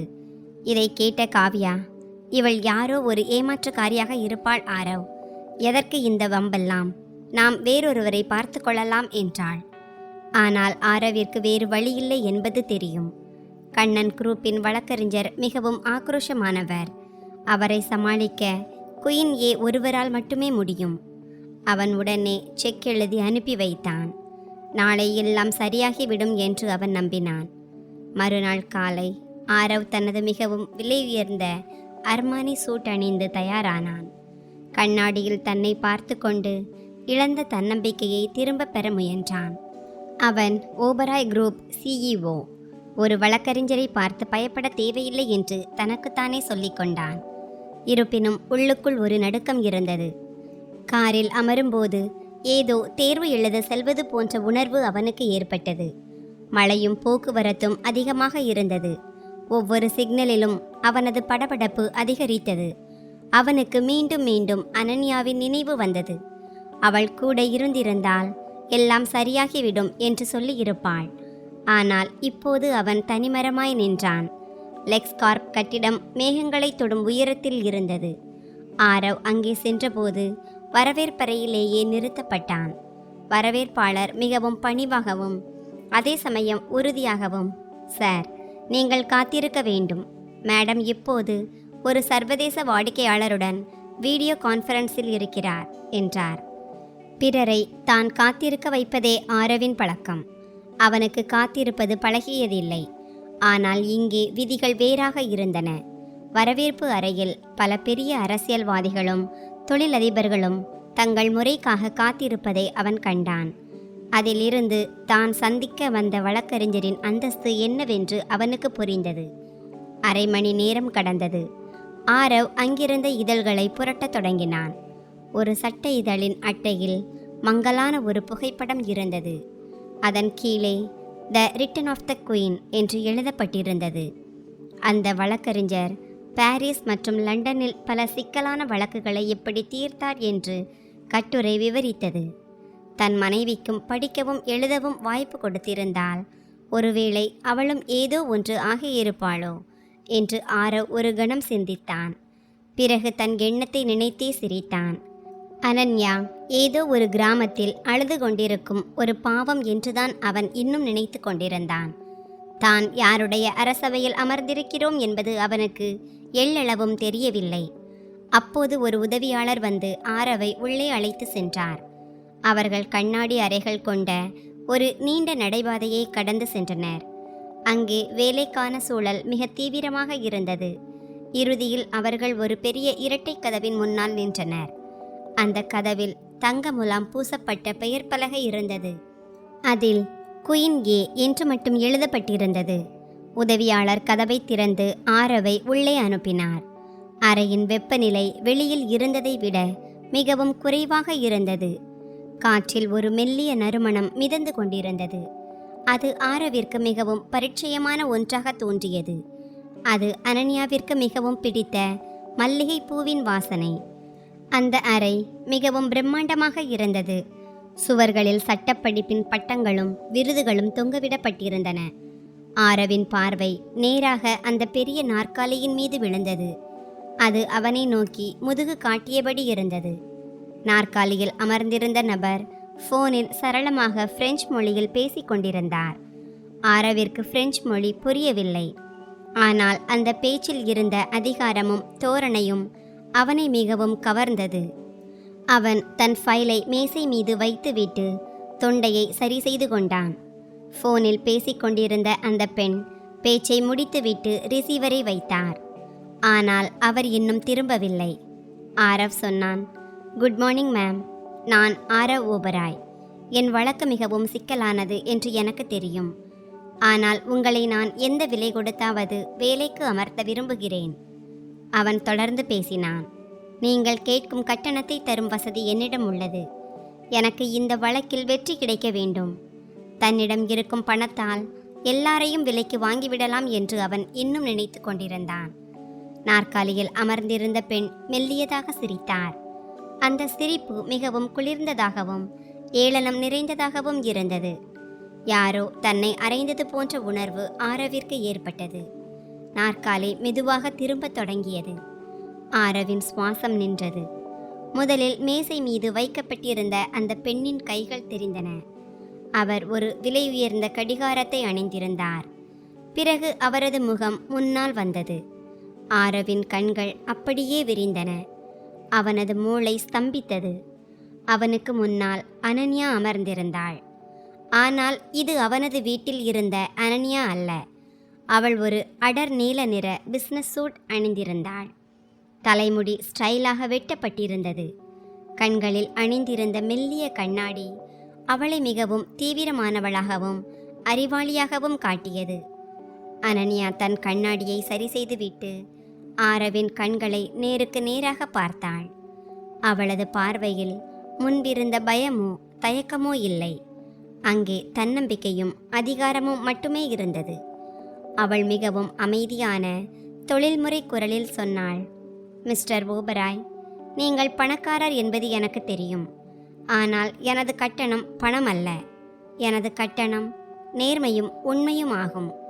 எனக்கு நினைவிருக்கும் வரை இந்த 2 விஷயங்களிலும் நீங்கள் மிகவும் ஏழ்மையானவர். ஆரவின் வாயிலிருந்து ஒரு வார்த்தை கூட வரவில்லை. அவன் திக்கி திணறிக்கொண்டே, ஆ அனன்யா, நீயா என்றான். அனன்யா ஒரு ஃபைலை திறந்து அதிலிருந்து ஒரு காகிதத்தை எடுத்தாள். அவள் சொன்னாள், எனது பெயர் அட்வொகேட் அனன்யா வர்மா. தற்போது நான் உங்கள் எதிரி நிறுவனமான கண்ணன் குரூப்பின் சட்ட ஆலோசகர் அல்ல. ஆனால் அவர்களின் ஆஃபர் லெட்டர் என்னிடம் இருக்கிறது. இப்போது நான் உங்கள் பக்கம் இருக்க வேண்டுமா அல்லது உங்களுக்கு எதிராக இருக்க வேண்டுமா என்பது உங்கள் கையில்தான் உள்ளது. அவள் ஆரவை சிந்திக்க கூட விடவில்லை. இது ஒரு நேரடி எச்சரிக்கை. தான் படிக்காதவள் என்று நினைத்த தன் மனைவிதான் இன்று தன் தலையெழுத்தை தீர்மானிக்கப் போகிறாள் என்பதை உணர்ந்தபோது ஆரவின் காலடியில் பூமி நழுவியது. ஆரவ் கீழே விழுந்து விடாமல் இருக்க மேசையை பிடித்து கொண்டான். அவன் நடுங்கும் குரலில், நீ இதையெல்லாம் எப்படி செய்தாய்? நீதான் என்று கேட்கத் தொடங்கினான். அனன்யா அவன் பேச்சை இடைமறித்து, நான் படிக்காதவள் என்று சொல்ல வருகிறாய், அப்படித்தானே என்று கூறி தன் நாற்காலியை பின்னோக்கி தள்ளிவிட்டு எழுந்தாள். இப்போது அவளது உருவம் ஆரவை விட உயரமாக தெரிந்தது. அவள் சொன்னாள், ஆரவ், நான் என் பட்டப்படிப்பு சான்றிதழ்களை சமையலறை டப்பாக்களில் ஒளித்து வைக்கவில்லை. நீதான் ஒருபோதும் என் கண்களை நேருக்கு நேராக பார்க்க முயலவில்லை. பார்த்திருந்தால் அங்கே உனக்கு ஒரு வழக்கறிஞர் தெரிந்திருப்பார், ஒரு வேலைக்காரி அல்ல. அறையில் நிலவிய அமைதியில் கடிகாரத்தின் முள் நகரும் சத்தம் கூட கேட்டது. தன்னுடைய ஒவ்வொரு தவறு, ஒவ்வொரு அவமானம் மற்றும் ஒவ்வொரு பொய்யும் ஆரவிற்கு இப்போது நினைவுக்கு வந்தது. அவன் இங்கே உதவி கேட்க வந்தான். ஆனால் இப்போது அவனே ஒரு குற்றவாளி கூண்டில் நிற்பது போல உணர்ந்தான். அனன்யா இன்டர்காம் பொத்தானை அழுத்தி தன் செயலாளரிடம், மிஸ்டர் ஓபராய்க்கு தண்ணீர் கொண்டு வாருங்கள், அவர் கொஞ்சம் உடல்நலமில்லாமல் இருக்கிறார் போல தெரிகிறது என்றாள். இதே வாக்கியத்தை தான் ஆரவ் தன் பலவீனமான எதிரிகளை பார்த்து அடிக்கடி சொல்லுவான். இன்று அனன்யா அவனது வார்த்தைகளை கொண்டே அவனை வீழ்த்தினாள். அனன்யா ஃபைலை மூடிவிட்டு சொன்னாள், மிஸ்டர் ஓபராய், எனக்கு நேரம் குறைவு. கண்ணன் குரூப்பின் வழக்கு மிகவும் வலிமையாக இருக்கிறது. உங்கள் நிறுவனத்தின் அஜாக்கிரதையை நிரூபிப்பதற்கான எல்லா ஆவணங்களும் அவர்களிடம் உள்ளன. நான் அவர்களது வழக்கை ஏற்றுக்கொண்டால் அடுத்த 1 மாதத்தில் உங்கள் நிறுவனம் ஏலத்திற்கு வந்துவிடும். ஒருவேளை நான் உங்கள் வழக்கை ஏற்றுக்கொண்டால் எனக்கு சில நிபந்தனைகள் உள்ளன, மிக கடுமையான நிபந்தனைகள். அவற்றுக்கு நீங்கள் சம்மதமா என்று கேட்டாள். இல்லை என்று சொல்ல ஆரவிடம் எந்த வழியும் இல்லை. ஒரு தோற்றுப்போன வீரன் சரணடைவது போல அவன் தலையசைத்தான். அனன்யா ஒரு புதிய ஒப்பந்தத்தை ஆரவை நோக்கி நகர்த்தினாள். இதை படித்து பார், பிறகு உன்னை ஏமாற்றி விட்டதாக நீ சொல்லக்கூடாது என்றாள். ஆரவிற்கு அந்த காகிதத்தை படிக்க துணிச்சல் இல்லை. அதில் என்ன எழுதியிருந்தாலும் அது தனக்கு ஒரு தூக்கு கயிறு போலத்தான் இருக்கும் என்பது அவனுக்கு தெரியும். ஆனால் மூழ்கி போய்க் கொண்டிருப்பவனுக்கு ஒரு சிறு துரும்பு கூட ஆதரவுதான். அவன் பேனாவை எடுத்தான். அவனது கைகள் நடுங்கின. அனன்யா அவனை பார்த்து கொண்டிருந்தாள். அவளது கண்களில் வெற்றியின் களிப்பு இருந்தது. ஆனால் அதில் குரூரம் இல்லை. ஆரவ் முன்னரே கற்றிருக்க வேண்டிய ஒரு பாடத்தை அவள் இப்போது கற்பித்து கொண்டிருந்தாள். ஆரவ் அதை படிக்காமலேயே கையெழுத்திட்டான். அனன்யாவின் திறமை மீது அவனுக்கு இப்போது எள்ளளவும் சந்தேகம் இல்லை. அனன்யா ஃபைலை திரும்ப பெற்றுக்கொண்டு சொன்னாள், சரி, இனி உங்கள் நிறுவனத்தின் அனைத்து சட்ட விவகாரங்களையும் நானே கவனிப்பேன். எனது முதல் ஆலோசனை என்னவென்றால், உங்கள் தற்போதைய சட்டப்பிரிவு தலைவரை பணியிலிருந்து நீக்கிவிடுங்கள். மேலும் உங்கள் தனிப்பட்ட வாழ்க்கையை தொழிலில் இருந்து தள்ளி வையுங்கள். அவளது குறிப்பு காவ்யாவை நோக்கியது என்பது தெளிவாக தெரிந்தது. இந்த போர் இப்போது நீதிமன்றத்தில் மட்டுமல்ல, தன் தனிப்பட்ட வாழ்க்கையிலும் தொடங்கிவிட்டது என்பதை ஆரவ் புரிந்து கொண்டான். இன்று ஓபராய் குரூப்பின் ஆலோசனை கூட்டம் ஒரு போர்க்களத்தைப் போல காட்சியளித்தது. நீண்ட மேசையை சுற்றி நிறுவனத்தின் மூத்த இயக்குநர்களும் பங்குதாரர்களும் கவலையுடன் அமர்ந்திருந்தனர். கண்ணன் குரூப் தொடர்ந்த வழக்கு நிறுவனத்தின் எதிர்காலத்திற்கே அச்சுறுத்தலாக மாறியிருந்தது. ஆரவ் தன் நாற்காலியில் அமர்ந்திருந்தான். ஆனால் இன்று அவனிடம் அந்த பழைய தன்னம்பிக்கை இல்லை. அவன் மீண்டும் மீண்டும் வாசலையே பார்த்து கொண்டிருந்தான்.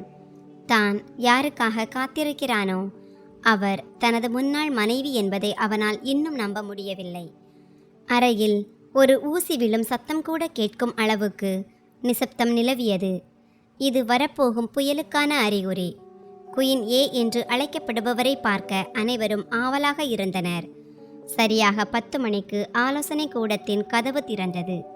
முதலில் 2 இளம் வழக்கறிஞர்கள் உள்ளே வந்து ஃபைல்களை மேசை மீது அடுக்கினர். அவர்களுக்கு பின்னால் அனன்யா நுழைந்தாள். இன்று அவள் சாம்பல் நிற பிசினஸ் சூட் அணிந்திருந்தாள். அவளது ஆளுமையை அந்த உடை மேலும் மெருகேற்று காட்டியது. தலைமுடி இறுக்கமாக கட்டப்பட்டிருந்தது. கண்களில் மிக விலை உயர்ந்த கண்ணாடி அணிந்திருந்தாள். அவளது நடையில் ஒரு அபாரமான தன்னம்பிக்கை தெரிந்தது. மார்பிள் தரையில் அவளது காலணியின் கட் கட் சத்தம் எதிரொலித்தது. வாரிய உறுப்பினர்கள் அனைவரும் அவளுக்கு மரியாதை செலுத்தும் வகையில் எழுந்து நின்றனர். ஒரு மாணவன் தன் ஆசிரியரை கண்டதும் எழுவதைப் போல ஆரவும் அறியாமல் எழுந்து நின்றான். அனன்யா யாரையும் பார்க்காமல் வழக்கமாக தலைவருக்கு ஒதுக்கப்படும் முக்கிய நாற்காலியை நோக்கி சென்றாள். தன் பையை வைத்துவிட்டு மிகவும் அமைதியாக அந்த நாற்காலியில் அமர்ந்தாள். அந்த அறையில் இப்போது மிகவும் சக்தி வாய்ந்த நபர் அவள்தான் என்பதற்கான மௌனமான செய்தி அது. ஒரு கணம் அறையை சுற்றி பார்த்த அவளது பார்வை இறுதியில் ஆரவ் மீது நிலைத்தது. ஏதோ ஒரு எக்ஸ்ரே இயந்திரத்திற்கு முன்னால் நிற்பது போன்ற உணர்வு ஆரவிற்கு ஏற்பட்டது. அனன்யா ஃபைலை திறந்து எந்தவித முன்னுரையும் இன்றி நேரடியாக விஷயத்திற்கு வந்தாள். அவளது குரலில் உணர்ச்சிகள் இல்லை, தொழில்முறை தெளிவு மட்டுமே இருந்தது. அவள் கண்டிப்பான குரலில் சொன்னாள், உங்கள் நிறுவனத்தின் பழைய சட்ட ஃபைல்களை நான் பார்த்தேன். அவை ஒரு குப்பை தொட்டி என்று சொன்னால் அது மிகையாகாது. உங்கள் பழைய வழக்கறிஞர்கள் காப்புரிமை சட்டங்களை முற்றிலும் அலட்சியப்படுத்தியுள்ளனர். அவள் ஒரு ஆவணத்தை எடுத்து மேசை மீது எறிந்தாள். அது கண்ணன் குரூப் அனுப்பிய நோட்டீஸ். அவர்கள் பிரிவு 60 கீழ் உரிமை கோரியுள்ளனர். தற்காத்து கொள்ள உங்களிடம் எந்த வலுவான ஆதாரமும் இல்லை என்று விவரித்தாள். வாரிய உறுப்பினர்கள் அவமானத்தால் தலைகுனிந்து அமர்ந்திருந்தனர். தனது நிறுவனத்தின் அடித்தளம் எவ்வளவு பலவீனமாக இருந்தது என்பதை ஆரவ் அப்போதுதான் உணர்ந்தான். தன் நிறுவனத்திலேயே தான் ஒரு அந்நியனைப் போல அவன் உணர்ந்தான். அப்போது ஆரவ் தைரியத்தை வரவழைத்து கொண்டு, ஆனால் அனன்யா, நாம் எப்போதும் அறநெறிகளை பின்பற்றியிருக்கிறோம். நமது தயாரிப்பு அசல் என்பது நமக்கு தெரியும் என்றான். அனன்யா கையை உயர்த்தி அவனை தடுத்தாள். அவள் குளிர்ந்த குரலில் சொன்னாள், மிஸ்டர் ஓபராய், நீதிமன்றத்தில் அறநெறிகள் செல்லாது, ஆதாரங்கள்தான் செல்லும். தற்போது உங்கள் ஆதாரங்கள் உங்களுக்கு எதிராகவே உள்ளன. மேலும் தான் இப்போது அவனது மனைவி அல்ல, அவனது வழக்கறிஞர் என்பதை நினைவுபடுத்திய அவள் தன்னை மேடம் அல்லது மிஸ் அனன்யா என்று அழைக்க வேண்டும் என்று கட்டளையிட்டாள். இது ஆரவிற்கு மற்றுமொரு பேரிடி. அவளை பெயர் சொல்லிக்கூட அவனால் அழைக்க முடியவில்லை. அவர்களுக்கு இடையிலான தூரம் இப்போது பல மைல்களாக மாறிவிட்டது. அனன்யா ஒரு மார்க்கரை எடுத்து ஒயிட் போர்டில் சில தேதிகளையும் புள்ளி விவரங்களையும் எழுதத் தொடங்கினாள். கண்ணன் குரூப் எப்படி தந்திரமாக வலை விரித்துள்ளது என்பதை அவள் விளக்கினாள். அவளது பகுப்பாய்வு எவ்வளவு துல்லியமாக இருந்தது என்றால் அனுபவம் வாய்ந்த இயக்குநர்கள் கூட வியந்து போயினர். ஒரு பொறியாளருக்கு தெரிந்திருக்க வேண்டிய தொழில்நுட்ப நுணுக்கங்களை கூட அவள் அறிந்திருந்தாள். திருமணமான ஆரம்ப நாட்களில் அனன்யா தனது பொறியியல் புத்தகங்களை புரட்டுவதை பார்த்து, உனக்கு இதெல்லாம் புரியாது என்று ஆரவ் கிண்டல் செய்தது நினைவுக்கு வந்தது. இன்று அதே அறிவுதான் அவனது நிறுவனத்தை காப்பாற்ற இருக்கும் ஒரே வழி. திடீரென்று ஆலோசனை கூடத்தின் கதவு பலமாக திறக்கப்பட்டது. காவ்யா உள்ளே நுழைந்தாள். அவள் மிகவும் பகட்டான உடை அணிந்திருந்தாள். முகம் கோபத்தில் சிவந்திருந்தது. பாதுகாப்பு படையினர் தடுத்தும் அவள் வலுக்கட்டாயமாக உள்ளே புகுந்தாள். காவ்யா கத்திக்கொண்டே உள்ளே வந்தாள். ஆரவ், என்ன கூத்து இது? என் கிரெடிட் கார்டு லிமிட்டை ஏன் குறைத்தாய்? நான் ஷாப்பிங் செய்து கொண்டிருந்த போது என் கார்டு டிக்ளைன் ஆகிவிட்டது. இது எனக்கு எவ்வளவு பெரிய அவமானம் தெரியுமா? ஒரு மிக முக்கியமான கூட்டத்தை அவள் தடுத்து கொண்டிருக்கிறாள் என்பது அவளுக்கு சிறிதும் புரியவில்லை. அவளது இத்தகைய முதிர்ச்சியற்ற நடத்தையை கண்டு வாரிய உறுப்பினர்கள் தர்ம சங்கடத்திற்கு ஆளானார்கள். திடீரென்று தலைமை நாற்காலியில் அமர்ந்திருந்த பெண்ணின் மீது காவ்யாவின் பார்வை விழுந்தது. முதலில் அவளால் அடையாளம் காண முடியவில்லை. ஆனால் அனன்யா தன் கண்ணாடியை கழற்றிவிட்டு அவளை பார்த்தபோது காவ்யா அதிர்ச்சியில் உறைந்து போனாள். அவள் திக்கி திணறிக்கொண்டே கேட்டாள், நீ இங்கே என்ன செய்கிறாய்? இப்போது இந்த அலுவலகத்தில் துப்புரவு வேலை செய்ய வந்திருக்கிறாயா? அனன்யா இன்னும் அதே பழைய கிராமத்து பெண்தான் என்று காவ்யா நினைத்து கொண்டிருந்தாள். பொறாமையிலும் வெறுப்பிலும் அவள் எவ்வளவு குருடாக இருந்தாள் என்றால், அனன்யாவின் விலையுயர்ந்த உடையும் அங்கிருந்தவர்கள் அவளுக்கு கொடுத்த மரியாதையும் அவளுக்கு தெரியவில்லை. அனன்யா தன் நாற்காலியை பின்னோக்கி தள்ளிவிட்டு எழுந்து நின்றாள். வேண்டாத ஒரு பூச்சியை காண்பது போல அவள் காவ்யாவை பார்த்தாள். மிகவும் அமைதியான ஆனால் அதிகாரமான குரலில் சொன்னாள், மிஸ்டர் ஓபராய், இந்த வழக்கின் போது வெளிநபர்களோ, குறிப்பாக ஊழியர் அல்லாதவர்களோ நிறுவனத்தின் முடிவுகளிலோ அல்லது கூட்டங்களிலோ தலையிடக்கூடாது என்பது எனது நிபந்தனைகளில் ஒன்று. இந்த பெண் யார்? இவருக்கு உள்ளே வர அனுமதி கொடுத்தது யார்? அனன்யா நேரடியாக ஆரவை நோக்கி கேள்வி எழுப்பினாள். இது ஆரவிற்கான ஒரு சோதனை. அவன் தன் காதலியை தேர்ந்தெடுக்கப் போகிறானா அல்லது தன் நிறுவனத்தையா? ஆரவ் காவ்யாவின் கையை பிடித்து அவளை வெளியே அழைத்து செல்ல முயன்றான். அவன் மெதுவாக, காவ்யா, தயவு செய்து இப்போது போ. இது மிக முக்கியமான கூட்டம். நாம் பிறகு பேசலாம் என்றான். ஆனால் காவ்யா அவன் கையை உதறினாள். அவள் கத்தினாள், இந்த படிக்காத பெண்ணுக்காக என்னை வெளியே போக சொல்கிறாயா? இது என் இடம். நான் உன் வருங்கால மனைவி. காவ்யா தன் நிதானத்தை முற்றிலுமாக இழந்திருந்தாள். அனன்யாவை தாக்க வருவது போல அவளை நோக்கி பாய்ந்தாள். சூழல் மிகவும் பதற்றமானது. அனன்யா தன் இடத்திலிருந்து ஒரு அங்குலம் கூட நகரவில்லை. அவள் இன்டர்காம் மூலம் பாதுகாப்பு பிரிவு தலைவரை அழைத்தாள். பாதுகாப்பு அதிகாரிகளை உடனடியாக ஆலோசனை கூடத்திற்கு அனுப்புங்கள். இங்கே ஒரு அனுமதியற்ற நபர் அத்துமீறி நுழைந்து ரகளையில் ஈடுபடுகிறார். இந்த பெண் அடுத்த 2 நிமிடங்களில் வெளியேறவில்லை என்றால் நான் போலீஸை அழைப்பேன். இவர் மீது தொழில்துறை உளவு பார்த்தல் மற்றும் அத்துமீறி நுழைதல் ஆகிய பிரிவுகளின் கீழ் வழக்கு தொடருவேன் என்று அதிகாரத்துடன் கட்டளையிட்டாள். வழக்கு மற்றும் போலீஸ் என்ற பெயரை கேட்டவுடன் காவ்யாவின் தலைக்கணம் எல்லாம் இறங்கிவிட்டது. 2 பலமான பாதுகாப்பு வீரர்கள் உள்ளே வந்தனர். அனன்யா அவர்களை நோக்கி சைகை காட்டினாள். வீரர்கள் காவ்யாவை இருபுறமும் பிடித்து கொண்டனர். காவ்யா அலறத் தொடங்கினாள். ஆரவ், ஏதாவது செய், என்னை இப்படி அவமானப்படுத்த விடாதே. ஆனால் ஆரவ் மௌனமாக நின்று கொண்டிருந்தான். அவன் தன் பார்வையை தாழ்த்தி கொண்டான். தான் காவ்யாவிற்கு ஆதரவாக பேசினாள் அனன்யா வழக்கை விட்டு வெளியேறி விடுவாள் என்பதும் தன் நிறுவனம் அழிந்துவிடும் என்பதும் அவனுக்கு தெரியும். காவ்யா வலுக்கட்டாயமாக வெளியே இழுத்து செல்லப்பட்டாள். அவளது அலறல் சத்தம் நடைபாதை முழுவதும் எதிரொலித்தது. அந்த கூச்சல் அடங்கி இறுதியில் ஒரு நிசப்தம் நிலவியது. ஆரவ் தன் தேர்வை குறித்து மிகுந்த அவமானமடைந்தான். அனன்யா எதுவுமே நடக்காதது போல நடந்து கொண்டாள். அவள் மீண்டும் மார்க்கரை எடுத்து போர்டை நோக்கி திரும்பினாள். சரி, நாம் மீண்டும் வேலைக்கு திரும்புவோம். நமது நேரம் மிகவும் விலை உயர்ந்தது என்றாள். அவளது இந்த தொழில்முறை திறமையையும் இக்கட்டான சூழலிலும் நிதானமாக செயல்படும் விதத்தையும் கண்டு வாரிய உறுப்பினர்கள் வியந்து போயினர். ஆரவ் ஏன் வைரம் போன்ற ஒரு மனைவியை தொலைத்துவிட்டு காவ்யா போன்ற ஒரு சாதாரண கல்லை தேர்ந்தெடுத்தார் என்று அவர்கள் தங்களுக்குள் முணுமுணுத்தனர். இதை கேட்ட ஆரவ் உள்ளுக்குள் வெந்து போயிருந்தான். தனது தவறு எவ்வளவு பெரியது என்பதை அவன் இப்போது மிக ஆழமாக உணர்ந்தான். கூட்டத்தின் அடுத்த கட்டமாக அனன்யா தனது வியூகத்தை வெளிப்படுத்தினாள்.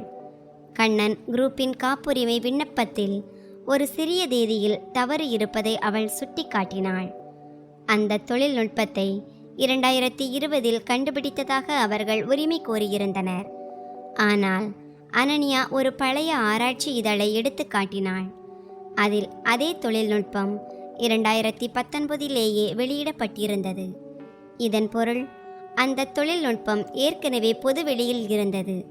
அதை யாரும் காப்புரிமை செய்ய முடியாது. இந்த உண்மையை கண்ணன் குரூப் மறைத்திருந்தது. ஆரவின் குழுவினர் இதை கவனிக்க தவறியிருந்தனர். அறையில் மகிழ்ச்சி அலை வீசியது. இதுதான் வெற்றியின் துருப்புச் சீட்டு, அனன்யா சொன்னாள்.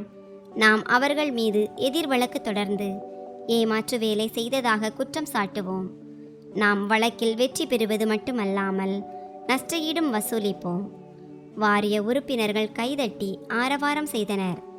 அனன்யாவின் புத்திசாலித்தனத்தை அனைவரும் பாராட்டினர்.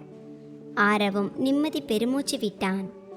ஆனால் அவனது மனதில் ஒரு கேள்வி எழுந்தது.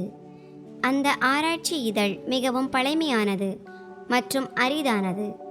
அது அனன்யாவிற்கு எப்படி தெரிந்தது? அப்போதுதான் அவனுக்கு நினைவுக்கு வந்தது. அவர்களது வீட்டு நூலகத்தில் அந்த இதழ் இருந்தது. அனன்யா அதை முன்பே படித்திருக்கிறாள். கூட்டம் முடிந்ததும் அனைவரும் வெளியேறினர். அனன்யா தன் ஃபைல்களை அடுக்கிக் கொண்டிருந்தாள். ஆரவ் இன்னும் அங்கேயே அமர்ந்திருந்தான். அவன் துணிச்சலை வரவழைத்து கொண்டு, அனன்யா, நன்றி. இன்று எங்களை காப்பாற்றி விட்டாய். நீ இவ்வளவு புத்திசாலி என்று எனக்கு தெரியாது என்றான். அனன்யா அவனை திரும்பி பார்த்தாள். அவளது குரலில் இன்னும் அந்த தொழில்முறை தெளிவு இருந்தது. மிஸ்டர் ஓபராய், இது எனது வேலை. இதற்காக நான் பெரிய தொகையை கட்டணமாக பெறுகிறேன். நன்றி சொல்ல தேவையில்லை. செக் சரியான நேரத்தில் கிளியர் ஆவதை மட்டும் உறுதி செய்யுங்கள் என்றாள். அவளது பேச்சில் வியாபாரம் மட்டுமே இருந்தது. எந்தவிதமான பாசமும் இல்லை. ஆரவ் கேட்டான், நாம் ஒரு கப் காஃபி குடிக்கலாமா, பழைய நினைவுகளுக்காக? அனன்யா தன் பையை எடுத்துக்கொண்டு கதவை நோக்கி நடந்தாள். அவள் கதவருகே நின்று அவனை திரும்பி பார்க்காமலேயே சொன்னாள், பழைய நினைவுகள் எனக்கு ஒரு பாடம் மிஸ்டர் ஓபராய். அவை ஒன்றும் அழகான கனவுகள் அல்ல. நான் செய்த அதே தவறை இரண்டாவது முறை செய்ய மாட்டேன். என் வாடிக்கையாளருடன் காஃபி குடிப்பது எனது கொள்கைக்கு எதிரானது. இதை கூறிவிட்டு அவள் வெளியேறினாள். ஆரவ் அவள் செல்வதையே பார்த்து கொண்டிருந்தான். அவளை தான் நிரந்தரமாக இழந்துவிட்டதை அவன் உணர்ந்தான். அனன்யா லிஃப்டில் இருந்தபோது ஒரு பெருமூச்சு விட்டாள். அவளது இதயம் வேகமாக துடித்தது. ஆரவிற்கு முன்னால் இவ்வளவு உறுதியாக இருப்பது எளிதானது அல்ல. ஆனால் அந்த மனிதன் தன் கண்ணீருக்கு தகுதியற்றவன் என்று அவள் தனக்குத்தானே சொல்லிக் கொண்டாள். அவள் தன் ஃபோனில் ஒரு செய்தியை டைப் செய்து தன் உதவியாளருக்கு அனுப்பினாள். அந்த செய்தியில் முதல் கட்ட முடிந்தது. ஆரவ் இப்போது முழுமையாக என்னை சார்ந்து இருக்கும்படி செய்துவிட்டேன். இனி அடுத்த கட்டத்தை நோக்கி நகர்வோம் என்று இருந்தது. லிஃப்ட் கதவு திறந்தது. அவள் புதிய சவால்களை சந்திக்க தயாராக இருந்தாள். மறுபுறம் ஆரவ் தன் அலுவலகத்தில் தனியாக அமர்ந்திருந்தான். காவ்யாவிடமிருந்து ஃபோன் வந்து கொண்டிருந்தது. ஆனால் அவன் ஃபோனை சுவிட்ச் ஆஃப் செய்தான். ஜன்னல் அருகே சென்று நகரத்தை பார்த்தான். இன்னும் மழை பெய்து கொண்டிருந்தது. அனன்யாவை முதலில் வீட்டிற்கு அழைத்து வந்த அந்த நாள் அவனுக்கு நினைவுக்கு வந்தது. அவள் எவ்வளவு பயந்தவளாகவும் அப்பாவித்தனமாகவும் இருந்தாள். அவளது அந்த அமைதிக்கு பின்னால் ஒளிந்திருந்த அவளது பலத்தை அவன் அன்று கவனிக்கவில்லை. இன்று அவளை பார்த்தபோது அவனுக்கு பெருமையும் வருத்தமும் ஒரே நேரத்தில் உண்டானது. ஒரு உண்மையான துணையை விட்டுவிட்டு அலங்கார பொம்மை போன்ற ஒருத்தியை தேர்ந்தெடுத்தது தன் வாழ்க்கையிலேயே செய்த மிகப்பெரிய தவறு என்பதை அவன் உணர்ந்தான். அன்று மாலை வீடு திரும்பிய போது ஆரவ் காரை நிறுத்த சொன்னான். சாலையோரத்தில் இருந்த ஒரு சிறிய டீ கடைக்கு சென்றான். திருமணத்திற்கு முன்பு அவனும் அனனியாவும் ஒருமுறை இங்கேதான் டீ குடித்திருந்தனர். அன்று அவளை எப்போதும் மகிழ்ச்சியாக வைத்திருப்பேன் என்று ஆரவ் வாக்களித்திருந்தான். இன்று அந்த வாக்குறுதி முற்றிலும் உடைந்திருந்தது. அவன் சுட சுட டீயை கையில் வாங்கிய போது அதன் ஆவி அவனது கண்களை குளமாக்கியது. பணம் மற்றும் அந்தஸ்தால் எதை வேண்டுமானாலும் வாங்கலாம், ஆனால் இழந்த நம்பிக்கையையும் மரியாதையையும் மீட்டெடுக்க முடியாது என்பதை அவன் புரிந்து கொண்டான். மறுநாள் காலை செய்தித்தாள்களில் தலைப்பு செய்தியாக குயின் ஏ கண்ணன் குரூப்பை பின்வாங்க செய்தார் என்று வந்திருந்தது. அந்த கட்டுரையில் அனன்யாவை புகழ்ந்து தள்ளியிருந்தனர். ஆரவ் அந்த செய்தித்தாளை படித்துவிட்டு தன் மேஜையின் மேல் அழகாக வைத்தான். இனி தன் மனைவியாக இருக்க மாட்டாள், மாறாக தன் பாஸ் போலத்தான் நடப்பாள் என்பதை அவன் ஏற்றுக்கொண்டான். இனி ஒவ்வொரு அடியையும் அவன் யோசித்தே எடுத்து வைக்க வேண்டும். ஏனெனில் அனன்யா ஒரு சிறந்த வழக்கறிஞர் மட்டுமல்ல, ஆரவின் பலவீனங்கள் அனைத்தையும் அறிந்தவள். விளையாட்டு இப்போது இன்னும் அபாயகரமாக மாறப்போகிறது. ஆரவ் தன் செயலாளரை அழைத்து ஒரு புதிய அறிவிப்பை வெளியிட்டான். காவ்யா அலுவலகத்திற்கு வருவதற்கு முற்றுப்புள்ளி வைத்தான். காவ்யா அலுவலக வளாகத்தை சுற்றி எங்கே தெரிந்தாலும் உடனடியாக வெளியேற்றப்பட வேண்டும் என்று பாதுகாப்பு அதிகாரிகளுக்கு உத்தரவிட்டான். இது அவன் செய்த தவற்றை சரி செய்வதற்கான முதல் படியாக இருந்தது. இதனால் அனன்யா மீண்டும் வரமாட்டாள் என்று அவனுக்கு தெரிந்தாலும் தான் மாறிக்கொண்டிருப்பதை அவளுக்கு காட்ட விரும்பினான். ஆனால் காவ்யா அவ்வளவு எளிதாக தோற்றுப்போகும் ஆள் இல்லை என்பது அவனுக்கு தெரியவில்லை. அவள் ஒரு புதிய சதி திட்டத்தை தீட்டிக் கொண்டிருந்தாள். மறுநாள் விடிந்தவுடன் நகரின் செய்தி தொலைக்காட்சிகளில் ஒரே ஒரு செய்திதான் எதிரொலித்தது.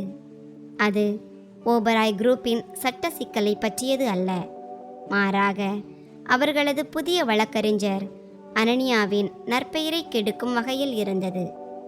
குயின் ஏவின் பட்ட சான்றிதழ் போலியானதா, அவர் குறுக்கு வழியில் வெற்றிகளை பெற்றாரா என்று பெரிய எழுத்துக்களில் ஓடிக்கொண்டிருந்தது. சமூக வலைதளங்களில் ஆயிரக்கணக்கான போலி கணக்குகளில் இருந்து அனன்யாவிற்கு எதிராக வெறுப்பு செய்திகள் பகிரப்பட்டன. அவளது பழைய புகைப்படங்கள் ஆபாசமாக சித்தரிக்கப்பட்டு வைரலாக்கப்பட்டன. இது அனன்யாவின் மதிப்பை குலைப்பதற்காக திட்டமிட்டு நடத்தப்பட்ட ஒரு கேவலமான தாக்குதல். காவ்யா தன் ஆடம்பரமான படுக்கையறையில் அமர்ந்து டிவியில் இந்த நாடகத்தை பார்த்து கொண்டிருந்தாள். அவள் கையில் மதுக்கோப்பை இருந்தது. முகத்தில் ஒரு சாத்தானிய புன்னகை நிலவியது. கடந்த 24 மணி நேரத்தில் ஒரு PR ஏஜென்சிக்கு பெரும் பணம் கொடுத்து அனன்யாவிற்கு எதிராக இந்த தாக்குதலை அவள் தொடங்கியிருந்தாள். நீதிமன்றத்தில் அனன்யாவை தோற்கடிக்க தன்னிடம் அறிவில்லை என்பது காவ்யாவிற்கு தெரியும். அதனால் கோழைகள் தேர்ந்தெடுக்கும் வழியை அவள் தேர்ந்தெடுத்தாள். உலகம் அனன்யாவை தூற்றும்போது ஆரவ் வேறு வழியின்றி அவளை வழக்கிலிருந்து நீக்கிவிடுவான் என்று அவள் நினைத்தாள். அனன்யாவை தான் மீண்டும் வீழ்த்திவிடலாம் என்று காவ்யா எண்ணினாள். அவளது ஏளன சிரிப்பு அறை முழுவதும் எதிரொலித்தது. ஆரவ் தன் அலுவலகத்தில் இந்த செய்தியை பார்த்தபோது அவனது இரத்தம் கொதித்தது. அனன்யா எவ்வளவு சுயமரியாதை உள்ளவள், பண்பானவள் என்பது அவனுக்கு தெரியும். 3 ஆண்டுகள் ஒரு சிறந்த மனைவியாக வாழ்ந்தவள் மீது இவ்வளவு கேவலமான பழிகள் சுமத்தப்படுவதைக் கண்டு ஆரவ் தன் உலகத்தையே நினைத்து வெட்கப்பட்டான். இவ்வளவு கீழ்த்தரமாக இறங்கி செயல்படக்கூடியவர் யார் என்பது அவனுக்கு உடனே புரிந்தது. அவன் ஆத்திரத்தில் காவ்யாவின் நம்பருக்கு அழைத்தான். ஆனால் அவள் போனை எடுக்கவில்லை. அவள் தன் வெற்றியை கொண்டாடி கொண்டிருந்தாள். லெக்ஸ்கார்ப் அலுவலகத்தில் ஒரே நிசப்தம் நிலவியது. ஊழியர்கள் ஒருவரை ஒருவர் பார்த்து ரகசியம் பேசிக்கொண்டனர். ஆனால் அனன்யாவின் அறை மூடியிருந்தது. வெளியே புயல் வீசிக்கொண்டிருந்தாலும் அவளது முகத்தில் அதன் பாதிப்பு சிறிதும் இல்லை. அவள் தன் மேஜையில் அமர்ந்து சில ஆவணங்களை மிக கவனமாக படித்து கொண்டிருந்தாள். அவளுக்கு முன்னால் இருந்த லேப்டாப்பில் சைபர் கிரைம் அறிக்கை ஓடிக்கொண்டிருந்தது. அவள் ஒரு மடக்கு தண்ணீர் குடித்துவிட்டு தன் செயலாளரை அழைத்தாள். அவளது குரலில் பதற்றம் ஏதுமில்லை. மாறாக ஒரு பெரிய வெடி சத்தத்திற்கு முன் நிலவும் அமைதி குடிகொண்டிருந்தது. மதியம் 2 மணிக்கு ஒரு பத்திரிகையாளர் சந்திப்பிற்கு ஏற்பாடு செய்யுமாறு அனன்யா கூறினாள். குறிப்பாக காலையிலிருந்து தனக்கு எதிராக செய்தி வெளியிட்ட சேனல்களுக்கு அழைப்பு விடுக்குமாறு கட்டளையிட்டாள். செயலாளர் சற்று தயங்கினார். மேடம், இப்போது பேசுவது சரியாக இருக்குமா? சூழல் மிகவும் மோசமாக இருக்கிறது என்றார். அனன்யா புன்னகைத்து கொண்டே, இரும்பு சூடாக இருக்கும்போதுதான் அடிக்க வேண்டும். அவர்களை வரச் சொல். என் சுயமரியாதையை யாராவது சீண்டினால் நான் என்ன செய்வேன் என்பதை இந்த உலகம் பார்க்கட்டும் என்றாள். மதியம் 2 மணிக்கு பத்திரிகையாளர் சந்திப்பு மண்டபம் நிரம்பி வழிந்தது. குயின் ஏவின் பேட்டியை எடுக்க ஒவ்வொரு பத்திரிகையாளரும் முண்டியடித்து கொண்டிருந்தனர். கேமரா ஃப்ளாஷ் வெளிச்சங்கள் மின்னின. அப்போது அனன்யா மேடைக்கு வந்தாள். அமைதி மற்றும் உண்மையின் அடையாளமாக வெள்ளை நிற பிசினஸ் சூட் அணிந்திருந்தாள். அவள் ஒரு குற்றவாளியைப் போல தலைகுனிந்து வரவில்லை, ஒரு வெற்றியாளரைப் போல தலை நிமிர்ந்து வந்தாள். மைக்ரோஃபோன் முன்னால் நின்று அங்கிருந்த அனைவரையும் ஒருமுறை பார்த்தாள். அவளது கண்களில் இருந்த அந்த தீர்க்கமான பார்வையைக் கண்டு பல பத்திரிகையாளர்கள் கண்களை தாழ்த்தி கொண்டனர். ஒரு பத்திரிகையாளர் கத்தினான், மிஸ் அனன்யா, உங்களது பட்ட சான்றிதழ் போலியானது என்பதும் வாடிக்கையாளர்களை மிரட்டி நீங்கள் வழக்குகளில் வெற்றி பெற்றீர்கள் என்பதும் உண்மையா? கூட்டத்தில் சலசலப்பு ஏற்பட்டது. அனன்யா கையை உயர்த்தி அனைவரையும் அமைதிப்படுத்தினாள். அவள் மிகவும் நிதானமாக சொன்னாள், உங்களிடம் இருக்கும் தகவல் உங்களது பத்திரிகை அறிவைப் போலவே மிக அரைகுறையானது. இன்று நான் இங்கே விளக்கம் அளிக்க வரவில்லை. பொய்க்கு கால்கள் இல்லை என்பதையும் பொய் சொல்பவர்களின் நாக்கு விரைவில் அடக்கப்படும் என்பதையும் சொல்ல வந்திருக்கிறேன். அனன்யா ஒரு ரிமோட்டை எடுத்து பின்னால் இருந்த பெரிய திரையை இயக்கினாள். திரையில் சில வங்கி பரிவர்த்தனை விவரங்கள் தோன்றின. அனன்யா லேசர் பாயிண்டர் மூலம் விளக்கத் தொடங்கினாள். நேற்று இரவு 3 மணிக்கு ஒரு போலி நிறுவனத்தின் கணக்கிலிருந்து 50 லட்சம் ரூபாய் அந்த பிஆர் ஏஜென்சிக்கு மாற்றப்பட்டுள்ளது. அந்த பணத்தை அனுப்பிய கணக்கின் ஐபி அட்ரஸ் வேறு யாருடையதும் அல்ல. அது காவ்யாவின் தனிப்பட்ட வைஃபை அட்ரஸ். மண்டபத்தில் திடீரென நிசப்தம் நிலவியது. இது மறுக்க முடியாத வலுவான ஆதாரம். அனன்யா தொடர்ந்து சொன்னாள், நான் ஏற்கனவே சைபர் போலீஸில் அவதூறு மற்றும் தகவல் தொழில்நுட்ப சட்டத்தின் கீழ் புகார் அளித்துள்ளேன். திரையில் அந்த எஃப்ஐஆர் நகல் தோன்றியது. அனன்யா தொடர்ந்தாள், திரைக்கு பின்னால் ஒளிந்து கொண்டு தாக்குபவர்கள் இந்த டிஜிட்டல் உலகில் ஒவ்வொரு காலடியும் ஒரு தடத்தை விட்டு செல்லும் என்பதை மறந்து விடுகிறார்கள். தன்னை ஒரு சமூகவாதி என்று சொல்லிக்கொள்ளும் காவ்யா தனது பொறாமை மற்றும் பாதுகாப்பற்ற உணர்வால் இந்த அருவருப்பான செயலை செய்துள்ளார். இனி சட்டம் தன் கடமையை செய்யும். இந்த தாக்குதல் என் மீது நடத்தப்பட்டதல்ல, தன் உழைப்பால் முன்னேறும் ஒவ்வொரு பெண்ணின் மீதும் நடத்தப்பட்டது. டிவியில் இது நேரலையாக ஒளிபரப்பாகிக் கொண்டிருந்தது. காவ்யாவின் கையில் இருந்த மதுக்கோப்பை நழுவி விழுந்து விலை உயர்ந்த கம்பளத்தின் மீது சிவப்பு கரையை உண்டாக்கியது. அவள் நடுங்கத் தொடங்கினாள். அனன்யா இவ்வளவு விரைவாகவும் துல்லியமாகவும் தன் முகத்திரையை கிழிப்பாள் என்று அவள் எதிர்பார்க்கவில்லை. அவளது போன் இப்போது இடைவிடாது ஒலித்தது. ஆனால் இம்முறை வாழ்த்துக்கள் வரவில்லை. மாறாக அவளுடன் ஒப்பந்தம் செய்திருந்த நிறுவனங்கள் தொடர்பை முறித்து கொள்வதாக கூறின. சமூக வலைதளங்களில் அனன்யாவிற்கு எதிராக இருந்த காற்று ஒரு நொடியில் காவ்யாவிற்கு எதிராக திரும்பியது. ஷேம் ஆன் காவ்யா என்பது ட்ரெண்டாக தொடங்கியது. ஆரவ் தன் அறையில் அமர்ந்து இதையெல்லாம் பார்த்து கொண்டிருந்தான். அவனுக்கு அனன்யாவை கண்டு பெருமையாக இருந்தது. அதே சமயம் இவ்வளவு கீழ்த்தரமான ஒரு பெண்ணின் காதலில் விழுந்ததற்காக தன் மீது கோபம் வந்தது. எந்த ஒரு தரக்குறைவான வார்த்தையையும் பயன்படுத்தாமல் அனன்யா எப்படி காவ்யாவை உலகத்தின் முன்னால் அம்பலப்படுத்தினாள் என்பதை அவன் கண்டான். இதுதான் உண்மையான வலிமை. ஆரவ் உடனடியாக தன் பாதுகாப்பு பிரிவு தலைவரை அழைத்து காவ்யாவின் பொருட்களை வீட்டிலிருந்து வெளியேற்றவும் அவளை இனி ஓபராய் மாளிகைக்குள் நுழையவிடக்கூடாது என்றும் கட்டளையிட்டான். பத்திரிகையாளர் சந்திப்பு முடிந்ததும் அனன்யா மேடையிலிருந்து இறங்கினாள். இப்போது பத்திரிகையாளர்கள் அவளிடம் மன்னிப்பு கேட்டனர். கேள்விகள் இப்போது காவ்யா மீதான நடவடிக்கை குறித்து மாறின. அனன்யா சொன்னாள், பதில் சொல்வது என் வேலை, தண்டனை கொடுப்பது சட்டத்தின் வேலை. அவள் தன் காரை நோக்கி நடந்தாள். அவளது நடையில் இப்போது இன்னும் அதிக தன்னம்பிக்கை இருந்தது. தான் நீதிமன்றத்தில் மட்டுமல்ல, வாழ்க்கையின் ஒவ்வொரு தளத்திலும் ஒரு போராளி என்பதை அவள் நிரூபித்து விட்டாள். அவள் தன் செயலாளரிடம் சொன்னாள், இனி நாம் நமது முக்கிய வழக்கில் கவனம் செலுத்த வேண்டும். ஏனெனில் உண்மையான போர் இனிமேல் தான் தொடங்கப் போகிறது. காவ்யா இப்போது முற்றிலும் தனிமைப்படுத்தப்பட்டாள்.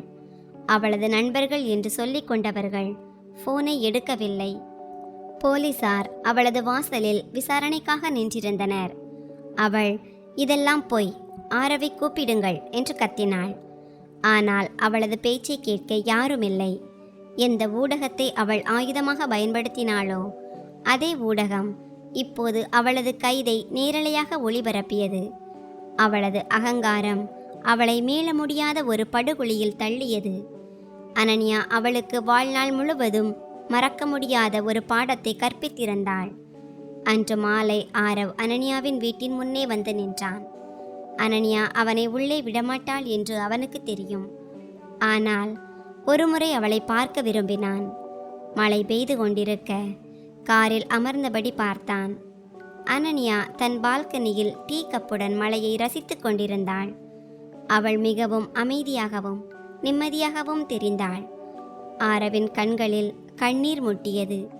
தன் வாழ்க்கையின் மிக விலை உயர்ந்த பொருளை தான் இழந்துவிட்டதை அவன் உணர்ந்தான். அங்கே சிறிது நேரம் இருந்துவிட்டு தன் காரை திருப்பி சென்றான்.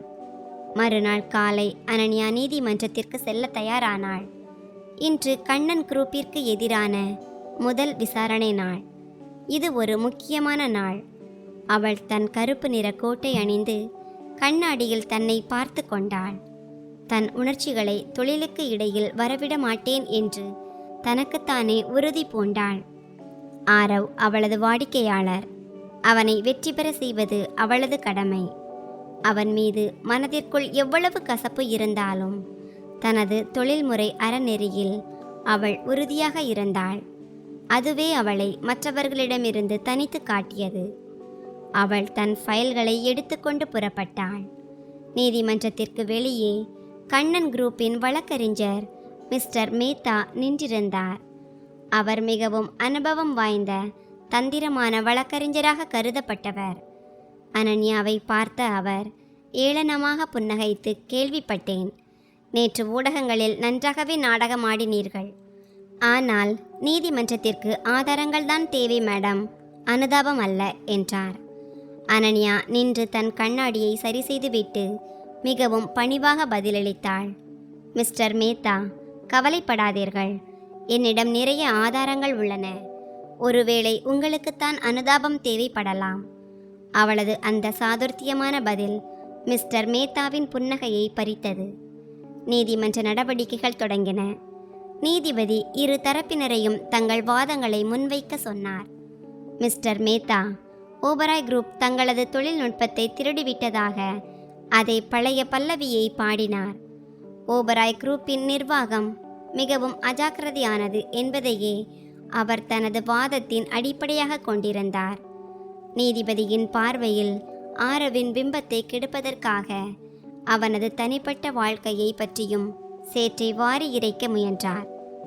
ஆரவ் குற்றவாளி கூண்டில் நின்றபடி அவமானத்தை உணர்ந்தான். இன்று தனது கௌரவம் முற்றிலும் அழிந்துவிடும் என்று அவன் பயந்தான்.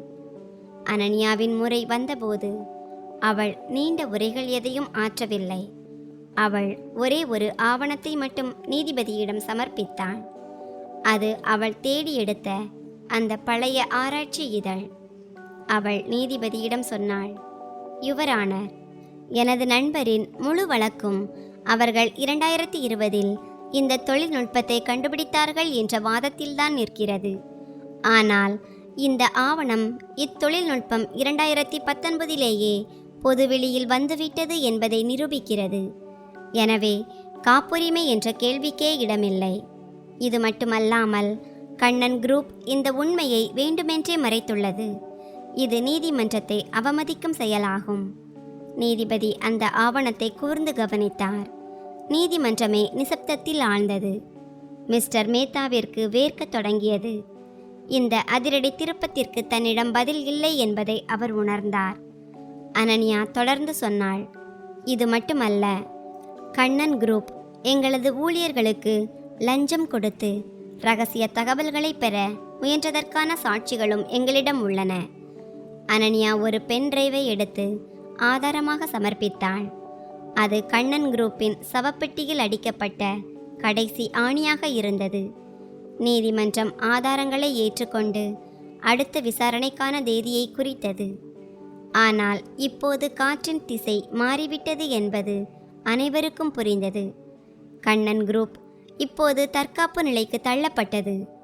ஆரவ் நிம்மதி பெருமூச்சு விட்டான். அவர்கள் நீதிமன்றத்தை விட்டு வெளியே வந்தபோது ஆரவ் அனன்யாவின் அருகில் சென்று, நீ அசத்திவிட்டாய், உனக்கு எப்படி நன்றி சொல்வது என்றே தெரியவில்லை என்றான். அனன்யா தன் கடிகாரத்தை பார்த்துவிட்டு சொன்னாள், நீங்கள் எனக்கு ஒரு உதவி செய்வதன் மூலம் நன்றி சொல்லலாம் மிஸ்டர் ஓபராய். அடுத்த விசாரணை வரை புதிய சிக்கல் எதையும் உருவாக்காதீர்கள். அப்புறம் எனது கட்டணத்திற்கான செக்கை அனுப்பிவிடுங்கள். நீதிமன்றத்திற்கு வெளியே ஊடகத்தினர் மொய்த்தனர். நேற்று வரை அவளை பழித்தவர்கள் இன்று அவளை சட்டத்தின் தேவதை என்று புகழ்ந்து தள்ளினர். அனன்யா மிகவும் நிதானமான வார்த்தைகளுடன் ஊடகங்களிடம் பேசினாள்.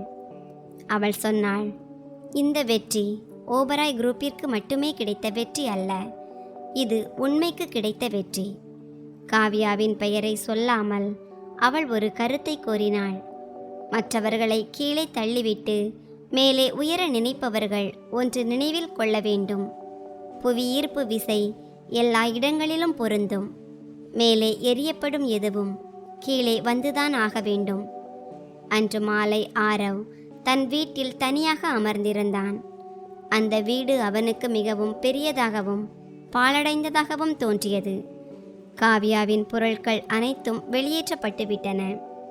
அவளது அந்த விசித்திரமான நறுமணமும் கூச்சலும் இப்போது அந்த வீட்டில் இல்லை. ஆனால் அதே சமயம் அனன்யாவின் அந்த எளிமையும் அன்பும் கூட அங்கே இல்லை. தன்னிடம் செல்வம் ஏராளமாக இருந்தும் அதை பகிர்ந்து கொள்ள யாரும் இல்லை என்ற ஒரு இக்கட்டான நிலையில் தான் இருப்பதை ஆரவ் உணர்ந்தான். அவன் தன் அலமாரியை திறந்து அனன்யா விட்டு சென்ற அவளது பழைய புடவை ஒன்றை எடுத்தான். அதை தன் மார்போடு அணைத்து கொண்டான். அப்போது அவனது ஃபோன் ஒலித்தது. அது வெளிநாட்டில் சிகிச்சை பெற்று வரும் அவனது அப்பாவின் அழைப்பு.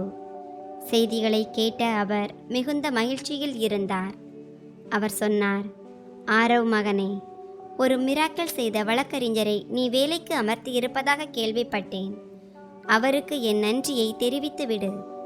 அப்புறம் காவ்யா போய்விட்டாளாமே, அது நல்லதுதான். இப்போது உன் மனைவியை மீண்டும் வீட்டிற்கு அழைத்து வந்துவிடு. ஆரவின் கண்களில் கண்ணீர் முட்டியது.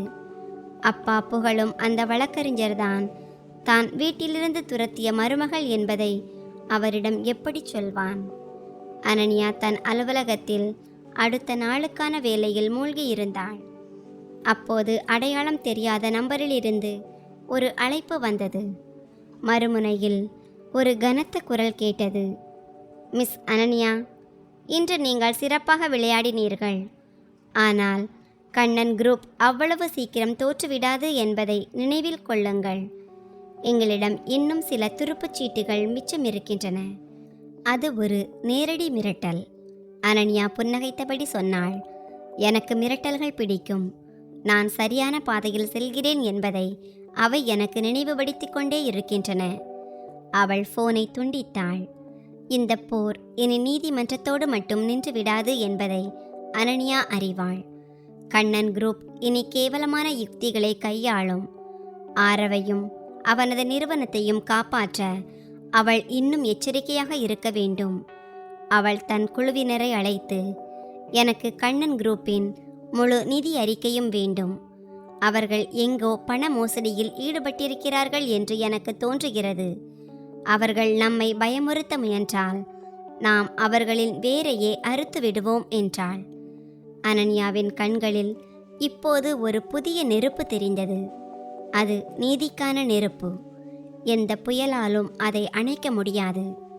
நகரத்தின் மிகப்பெரிய கார்ப்பரேட் வழக்கின் தீர்ப்பு வரப்போகும் அந்த நீதிமன்ற அறை நிரம்பி வழிந்தது.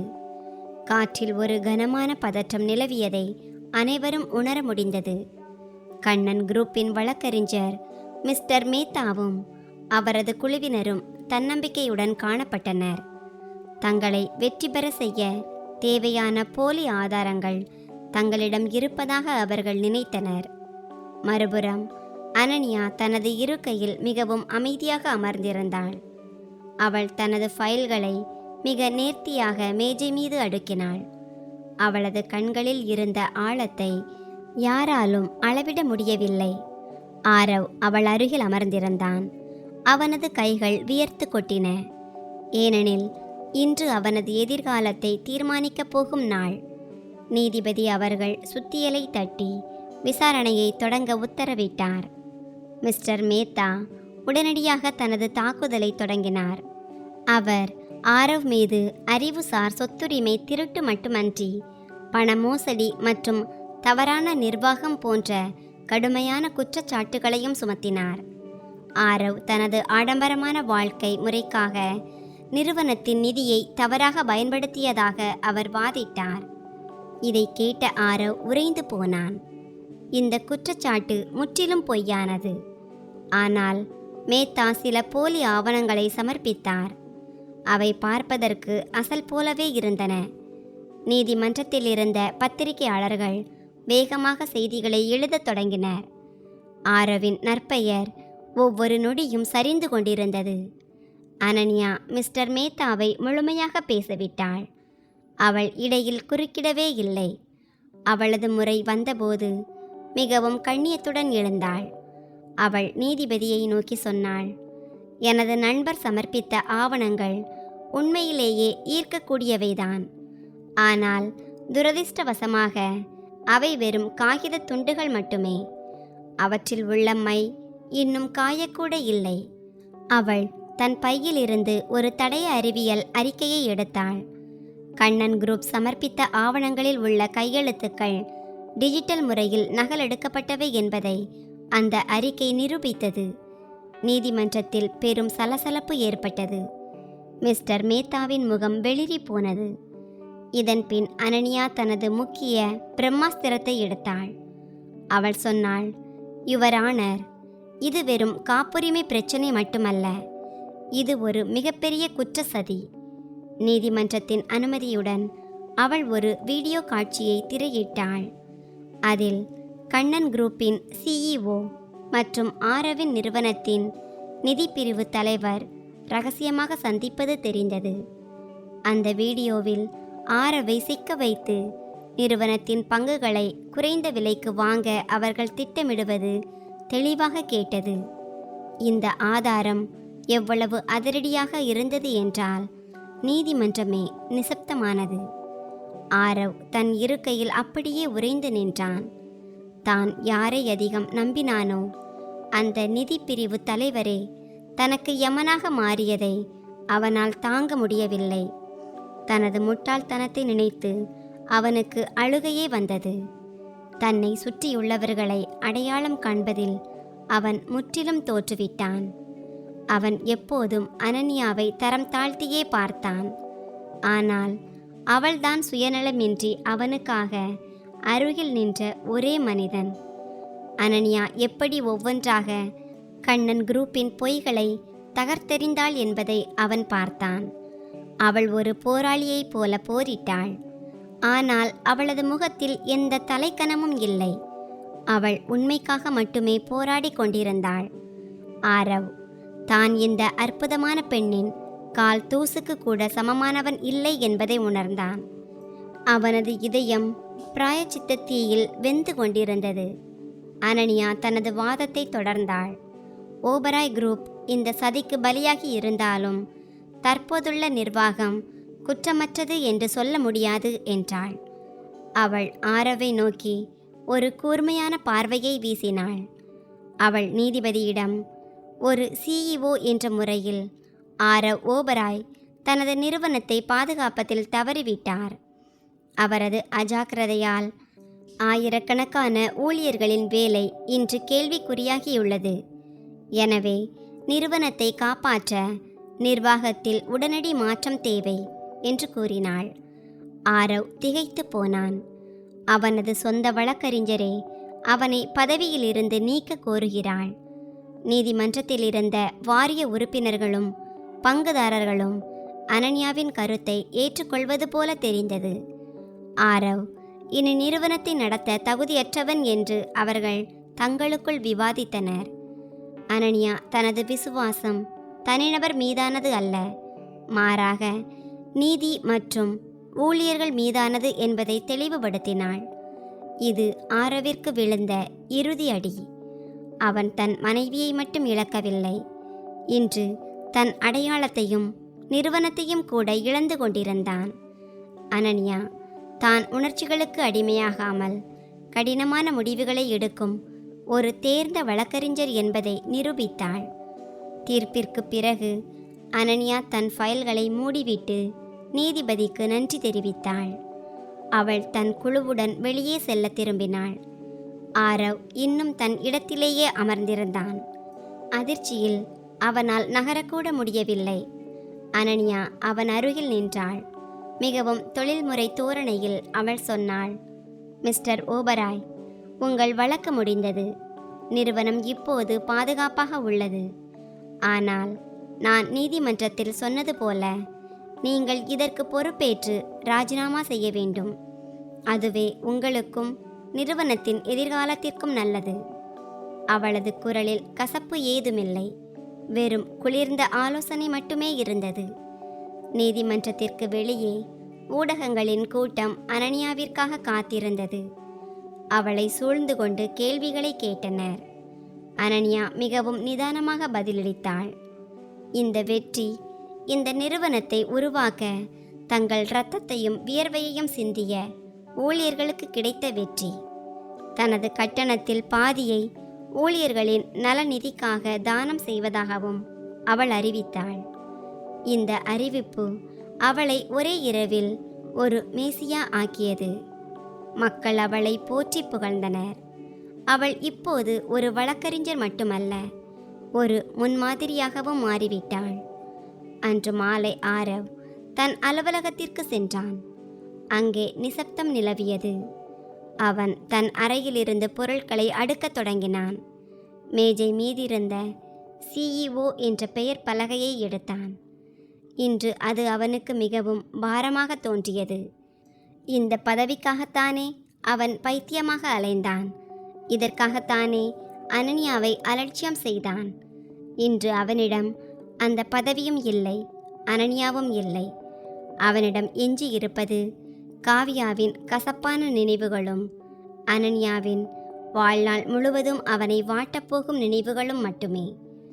ஆரவ் கட்டிடத்தை விட்டு வெளியே வந்தபோது மழை பெய்து கொண்டிருந்தது. நிறுவனத்தின் கார் அவனிடமிருந்து திரும்ப பெறப்பட்டதால் அவனது கார் அங்கே இல்லை. அவன் சாலையில் தனித்து நின்றான். அப்போது ஒரு கருப்பு நிற ஆடம்பர கார் அவன் அருகே வந்து நின்றது. அதன் கண்ணாடி இறங்கியது. உள்ளே அனன்யா அமர்ந்திருந்தாள். மழையில் நனைந்து கொண்டிருந்த ஆரவை அவள் பார்த்தாள். அவள் தனக்கு லிஃப்ட் கொடுப்பாள் என்று ஆரவ் எதிர்பார்த்தான். ஆனால் அனன்யா சொன்னது இதுதான், இப்போது உனக்கு மழைக்கும் கண்ணீருக்கும் உள்ள வித்தியாசம் புரிந்திருக்கும் என்று நம்புகிறேன். கார் கண்ணாடி மேலே ஏறியது. வண்டி முன்னேறி சென்றது. ஆரவ் அங்கேயே மழையில் நனைந்தபடி தனது அழிவை மௌனமாக பார்த்து கொண்டிருந்தான். அடுத்த நாள் செய்தித்தாள்களில் அனன்யாவின் புகைப்படம் முதல் பக்கத்தில் இடம் பிடித்திருந்தது. ஆரவின் ராஜினாமா செய்தி ஒரு சிறிய மூலையில் அச்சிடப்பட்டிருந்தது. உலகம் மிக வேகமாக முன்னேறி கொண்டிருந்தது. கண்ணன் குரூப் திவாலாகும் நிலைக்கு சென்றது. ஓபராய் குரூப் புதிய நிர்வாகத்தின் கீழ் சீரமைக்கப்பட்டது. அனனியா தனது பணியை செவ்வனே முடித்திருந்தாள். அவள் உடைந்த ஒரு அமைப்பை சரி செய்ததோடு அகங்காரம் கொண்ட ஒரு மனிதனை தரைமட்டமாக்கினாள். பணத்தையும் அதிகாரத்தையும் விட பேனாவின் வலிமை மிக பெரியது என்பதை அவள் நிரூபித்தாள். நகரத்தின் மறுமுனையில் காவியா ஒரு சாதாரண சிறிய வீட்டில் அமர்ந்திருந்தாள். அவளது வங்கி கணக்குகள் அனைத்தும் முடக்கப்பட்டிருந்தன. அவளது பணக்கார நண்பர்கள் அவளை கைவிட்டு சென்றனர். டிவியில் அனனியாவின் வெற்றியை கண்டு அவள் தன் விதியை நொந்து கொண்டாள். பொன் முட்டையிடும் வாத்தை அறுக்க முயன்றதன் விளைவை அவள் இப்போது உணர்ந்தாள். அவளது பேராசை அவளையே அழித்துவிட்டது. இனி அவளால் ஆரவிடவும் செல்ல முடியாது, வேறு யாரிடமும் செல்ல முடியாது. அவளது எதிர்காலம் இருண்டு போயிருந்தது. கைவசம் பிராயச்சித்தத்தை தவிர வேறொன்றும் இல்லை. அனன்யா தனது ஆடம்பரமான அடுக்குமாடி குடியிருப்பின் பால்கனியில் இருந்து நகரத்தை பார்த்து கொண்டிருந்தாள். அவள் கையில் ஒரு கப் காஃபி இருந்தது. அப்போது அவளது ஃபோன் ஒலித்தது. அது ஒரு சர்வதேச எண். அவள் ஃபோனை எடுத்தாள். மறுமுனையில், மேடம், நாங்கள் டென்ஹாக் நகரில் உள்ள சர்வதேச நீதிமன்றத்திலிருந்து பேசுகிறோம். உங்களது நிபுணத்துவம் எங்களுக்கு தேவைப்படுகிறது என்ற குரல் கேட்டது. அனன்யா புன்னகைத்தாள். ஒரு அத்தியாயம் முடிந்து மற்றொன்று தொடங்கவிருந்தது. அவள் வானத்தை பார்த்து ஆழமாக சுவாசித்தாள். அவள் இப்போது சுதந்திரமானவள், வெற்றிகரமானவள், எல்லாவற்றிற்கும் மேலாக மகிழ்ச்சியானவள். நகரத்தின் ஒதுக்குப்புறமான ஒரு பழைய கட்டிடத்தின் 3வது மாடியில் ஒரு சிறிய அறையில் ஆரவ் ஓபராய் அமர்ந்திருந்தான். மேலே சுழலும் மின்விசிறி ஒரு விசித்திரமான சத்தத்தை எழுப்பியது. அது அந்த நிசப்தத்தை இன்னும் பயங்கரமாக்கியது. அந்த அறையில் ஒரு உடைந்த கட்டிலும் மேசையும் தவிர வேறொன்றும் இல்லை. பட்டு மெத்தையில் உறங்கிய பணியாட்கள் படைசூழ வாழ்ந்த அதே ஆரவ்தான் இன்று ஒரு கப் ஆறிப்போன டீயுடன் அமர்ந்து செய்தித்தாள்களில் வேலைவாய்ப்பு விளம்பரங்களை தேடிக்கொண்டிருந்தான். அவனது கண்களுக்கு கீழே விழுந்த கருவளையங்கள் அவன் தூக்கமின்றி தவிப்பதை காட்டின. ஆரவ் ஒரு பெருமூச்சு விட்டு செய்தித்தாளை பக்கத்தில் வைத்தான். கடந்த 1 மாதத்தில் அவன் 50 நிறுவனங்களுக்கு மேல் நேர்காணல் சென்றிருந்தான். ஆனால் எல்லா இடங்களிலும் அவனுக்கு ஏமாற்றமே மிஞ்சியது. தங்கள் நிறுவனத்தையே மூழ்கடித்த தவறான நிர்வாகம் செய்ததாக குற்றம் சாட்டப்பட்ட ஒரு நபரை வேலைக்கு அமர்த்த எந்த ஒரு நிறுவனமும் தயாராக இல்லை. சந்தையில் அவனது நற்பெயர் முற்றிலும் சிதைந்து போயிருந்தது. யாரையெல்லாம் தன் நண்பர்கள் என்று அவன் நினைத்தானோ அவர்கள் இப்போது அவனது அழைப்புகளை ஏற்பதை நிறுத்திவிட்டனர். அவர்கள் நேசித்தது ஆரவை அல்ல, அவனது நாற்காலியையும் அவனது பணத்தையும் தான் என்பது அவனுக்கு இப்போது புரிந்தது. மறுபுறம் நகரின் மத்திய சிறைச்சாலையில் காவியா ஒரு மூலையில் ஒடுங்கி அமர்ந்திருந்தாள். அவள் அணிந்திருந்த வெள்ளை உடை அழுக்காகி இருந்தது. தலைமுடி கலைந்திருந்தது. அவளது அந்த பகட்டும் அகங்காரமும் இப்போது எங்கே போனதென்றே தெரியவில்லை. மோசடி, அவதூறு மற்றும் கார்ப்பரேட் உளவு பார்த்தல் ஆகிய குற்றங்களுக்காக நீதிமன்றம் அவளுக்கு 5 ஆண்டுகள் கடுங்காவல் தண்டனை விதித்திருந்தது. சிறையின் கரடுமுரடான தரையில் படுக்கும்போது அவளுக்கு தனது ஆடம்பர படுக்கையின் நினைவு வந்தது. ஆரவின் பணத்தில் சுகபோகமாக வாழ்ந்து கொண்டு அனன்யாவை கேலி செய்த நாட்கள் அவளது நினைவில் வந்து போயின. இன்று அனன்யா சுதந்திரமாகவும் வெற்றிகரமாகவும் இருக்கிறாள். ஆனால் காவியாவோ தான் செய்த வினைக்கான பலனை சிறை கம்பிக்கு பின்னால் அனுபவித்து கொண்டிருக்கிறாள். ஒரு பெண் காவலர் காவியாவிடம் வந்து உணவு தட்டை நீட்டினார். அந்த பருப்பு குழம்பையும் காய்ந்த ரொட்டியையும் பார்த்து காவியாவின் கண்களில் கண்ணீர் முட்டியது. இப்படி ஒரு நாளை தான் பார்க்க வேண்டியிருக்கும் என்று அவள் கனவிலும் நினைக்கவில்லை. அவள் அந்த காவலரிடம், யாராவது என்னை பார்க்க வந்திருக்கிறார்களா என்று கேட்டாள். அதற்கு அவர் கடுகடுப்புடன், கடந்த 2 வாரங்களாக ஒருவரும் வரவில்லை என்று பதிலளித்தார். காவ்யா பேரதிர்ச்சி அடைந்தாள். அவளது பெற்றோர் மற்றும் உடன்பிறப்புகள் கூட அவளுடனான உறவை துண்டித்து கொண்டனர். தனது முட்டாள்தனத்தாலும் பேராசையாலும் அவள் அனைத்தையும் இழந்துவிட்டாள். அவள் விம்மி விம்மி அழுதாள். ஆனால் அங்கே அவளது அழுகுரலை கேட்க யாருமில்லை. அனன்யா தனது புதிய பென்ட் ஹவுஸில் நின்று பொருட்களை பேக் செய்து கொண்டிருந்தாள். நகரின் மிகவும் வசதியான பகுதியில் தனது உழைப்பில் வந்த பணத்தை கொண்டு அந்த வீட்டை அவள் வாங்கியிருந்தாள். அந்த அறையில் இருந்த ஒவ்வொரு பொருளும் அவளது ஒழுக்கமான வாழ்க்கை முறையை பிரதிபலிக்கும் வகையில் நேர்த்தியாக வைக்கப்பட்டிருந்தது. அவளது சூட்கேஸில் அவசியமான உடைகளும் சில சட்ட புத்தகங்களும் மட்டுமே இருந்தன. நாளை காலை அவளது விமானம் டென்ஹாக் நகரில் உள்ள சர்வதேச நீதிமன்றத்தில் இந்தியாவின் சார்பாக பிரதிநிதித்துவம் செய்ய அவள் தேர்ந்தெடுக்கப்பட்டிருந்தாள். இது ஒவ்வொரு வழக்கறிஞரும் காணும் ஒரு கனவு. ஆனால் அனன்யாவிற்கு இது ஒரு புதிய தொடக்கம் மட்டுமே. அவள் தனது மேஜை டிராயரில் இருந்து ஒரு பழைய டைரியை எடுத்தாள். ஆரவின் வீட்டில் கழித்த அந்த 3 ஆண்டுகளின் கணக்குகள் அதில் இருந்தன. அவள் பக்கங்களை புரட்டினாள். ஒவ்வொரு பக்கத்திலும் அவளது போராட்டங்கள், மௌனமான கண்ணீர் மற்றும் சிறிய மகிழ்ச்சிகள் பதிவாகி இருந்தன. அவள் அந்த டைரியை ஒரு கணம் தன் நெஞ்சோடு அணைத்து கொண்டாள். பிறகு அதை குப்பை தொட்டியில் போட்டாள். பழைய நினைவுகளின் சுமையை சுமந்து கொண்டு புதிய பயணத்தை தொடங்க அவள் விரும்பவில்லை.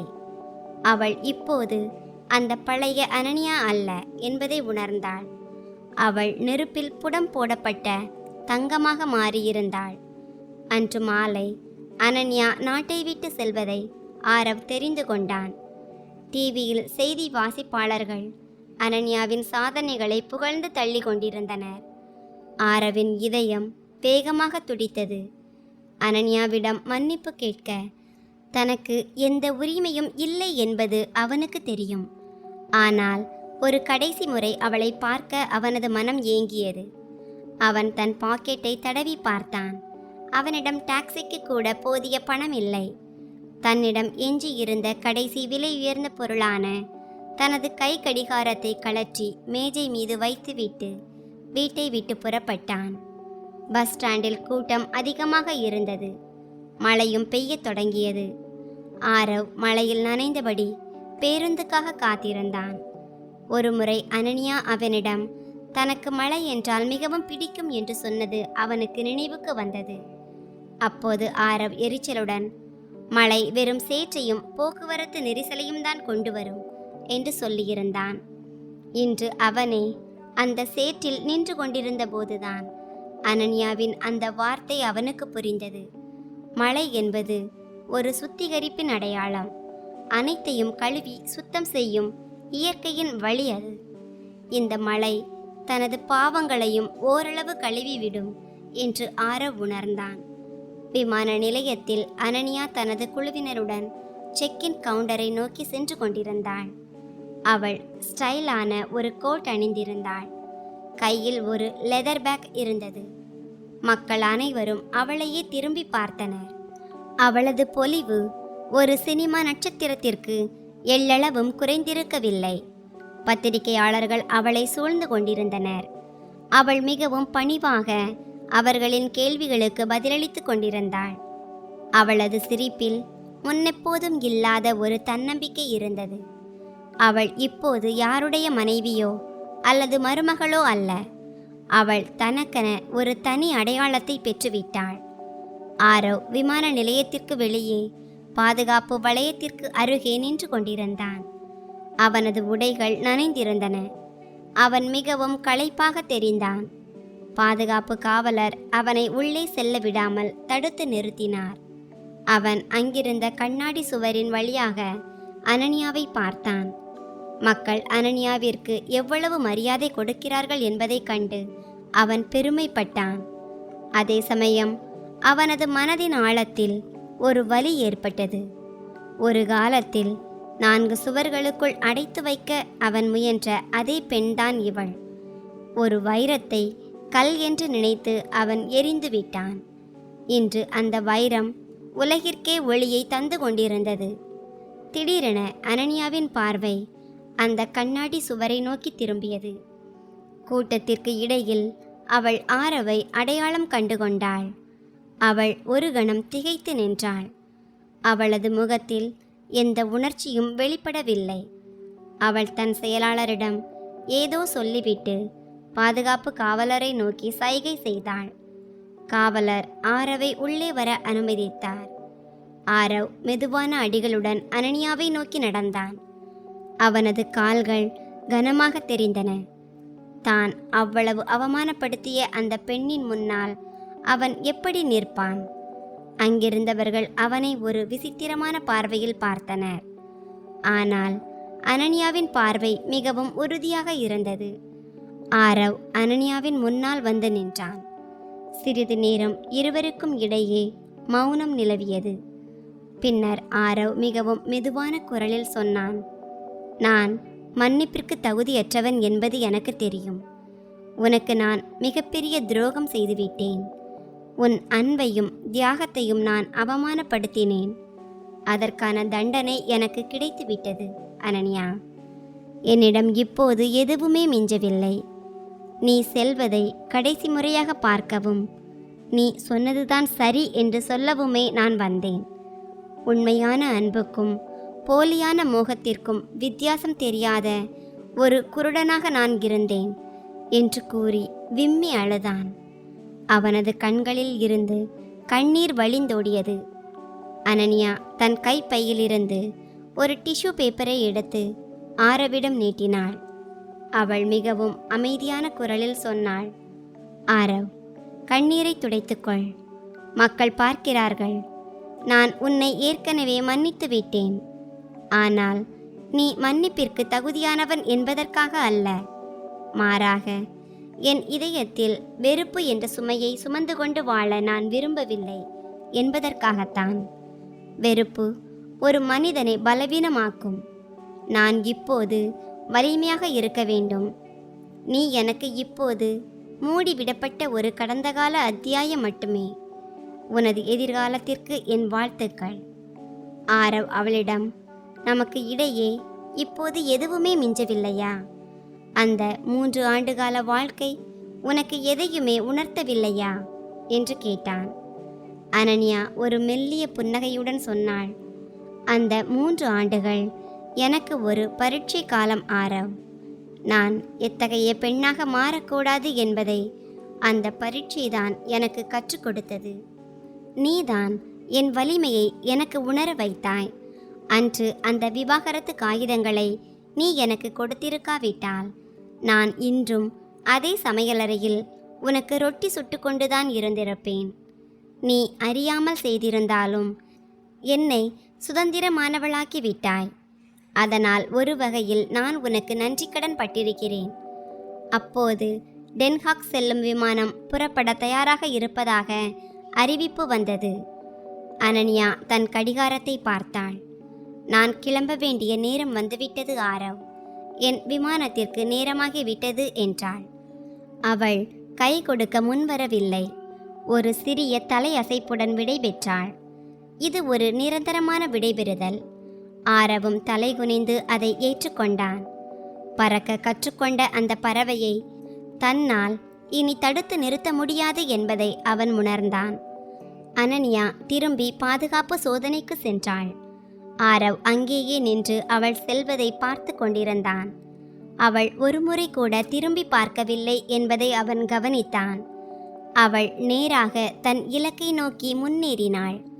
அவளது தலை நிமிர்ந்து இருந்தது. நடை வேகமாகவும் உறுதியாகவும் இருந்தது. உலகம் முழுவதும் அவளுக்காக காத்திருக்கும் அந்த இலக்கை நோக்கி அவள் சென்றாள்.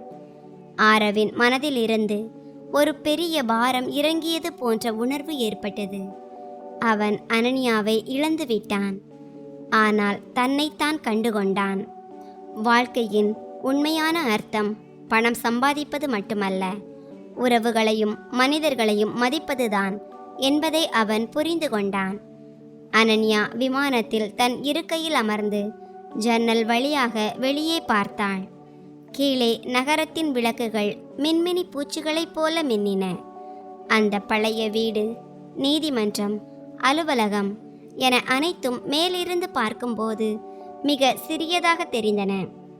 நாம் உயரத்திற்கு செல்லும்போது கீழே உள்ள விஷயங்கள் தானாகவே சிறியதாகிவிடும் என்பதை அவள் உணர்ந்தாள். அவளது பிரச்சனைகள், துயரங்கள் மற்றும் அவளது கடந்த காலம் என அனைத்தும் இப்போது பின்னால் தங்கிவிட்டன. அவள் மேகங்களுக்கு மேலே இருந்தாள். அங்கே திறந்த வானமும் எல்லையற்ற வாய்ப்புகளும் மட்டுமே இருந்தன. அவளது இதழ்களில் ஒரு திருப்தியான புன்னகை அரும்பியது. விமானம் ஓடுபாதையில் ஓடி மெல்ல காற்றில் எழும்பியது. அனன்யா தன் ஃபைலை திறந்தாள். அதில் சர்வதேச மனித உரிமைகள் ஆணையம் என்று எழுதப்பட்டிருந்தது. அவளுக்கு முன்னால் ஒரு புதிய வழக்கு, ஒரு புதிய சவால் இருந்தது. அநீதிக்கு எதிராக குரல் கொடுக்க முடியாத ஆயிரக்கணக்கான பெண்களின் குரலாக அவள் மாற வேண்டியிருந்தது. ஆரவின் பாட்டிக்கு அவள் மனதார நன்றி சொன்னாள். அவர்தான் அவளை ஆரவின் வாழ்க்கைக்கு அனுப்பி வைத்தார். அந்த உறவு நீடிக்காவிட்டாலும் அது அனன்யாவிற்கு அவளது உண்மையான அடையாளத்தை அறிமுகப்படுத்தியது. கீழே தரையில் ஆரவ் விமான நிலையத்தை விட்டு வெளியே வந்தான். மழை இப்போது நின்றிருந்தது. மேகங்கள் கலைந்து வானம் தெளிவாக தெரிந்தது. குளிர்ந்த காற்று வீசியது. ஆரவிற்கு பசி எடுத்தது. இனி தனது உழைப்பால் வரும் வருமானத்தில்தான் உணவு உண்ண வேண்டும் என்று அவன் நினைத்தான். அது வெறும் காய்ந்த ரொட்டியாக இருந்தாலும் சரி. ஒரு செய்தித்தாளில் பார்த்த சாலையோர உணவகத்தில் பாத்திரம் கழுவும் வேலையை பற்றி அவன் யோசித்தான். எந்த வேலையும் சிறியதல்ல. அவன் இப்போது பூஜ்ஜியத்திலிருந்து தன் வாழ்க்கையை தொடங்க வேண்டியிருந்தது. இது கடினமான பாதைதான். ஆனால் இது உண்மையின் பாதை. காலம் உருண்டோடியது.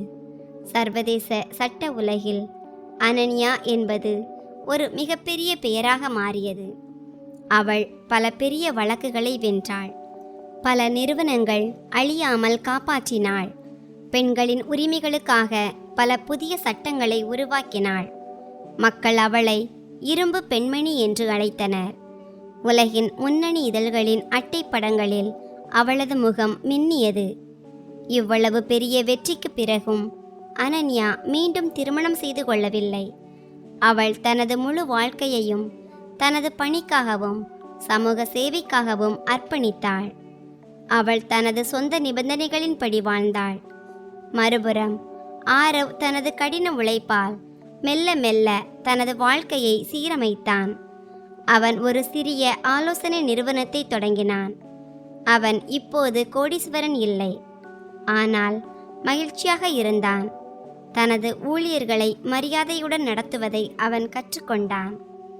அவன் அடிக்கடி அனன்யாவை பற்றிய செய்திகளை செய்தித்தாள்களில் படித்து மனதிற்குள் புன்னகைத்து கொள்வான். அவளுக்கு கிடைத்த வெற்றியை கண்டு அவனுக்கு பொறாமை ஏற்படவில்லை.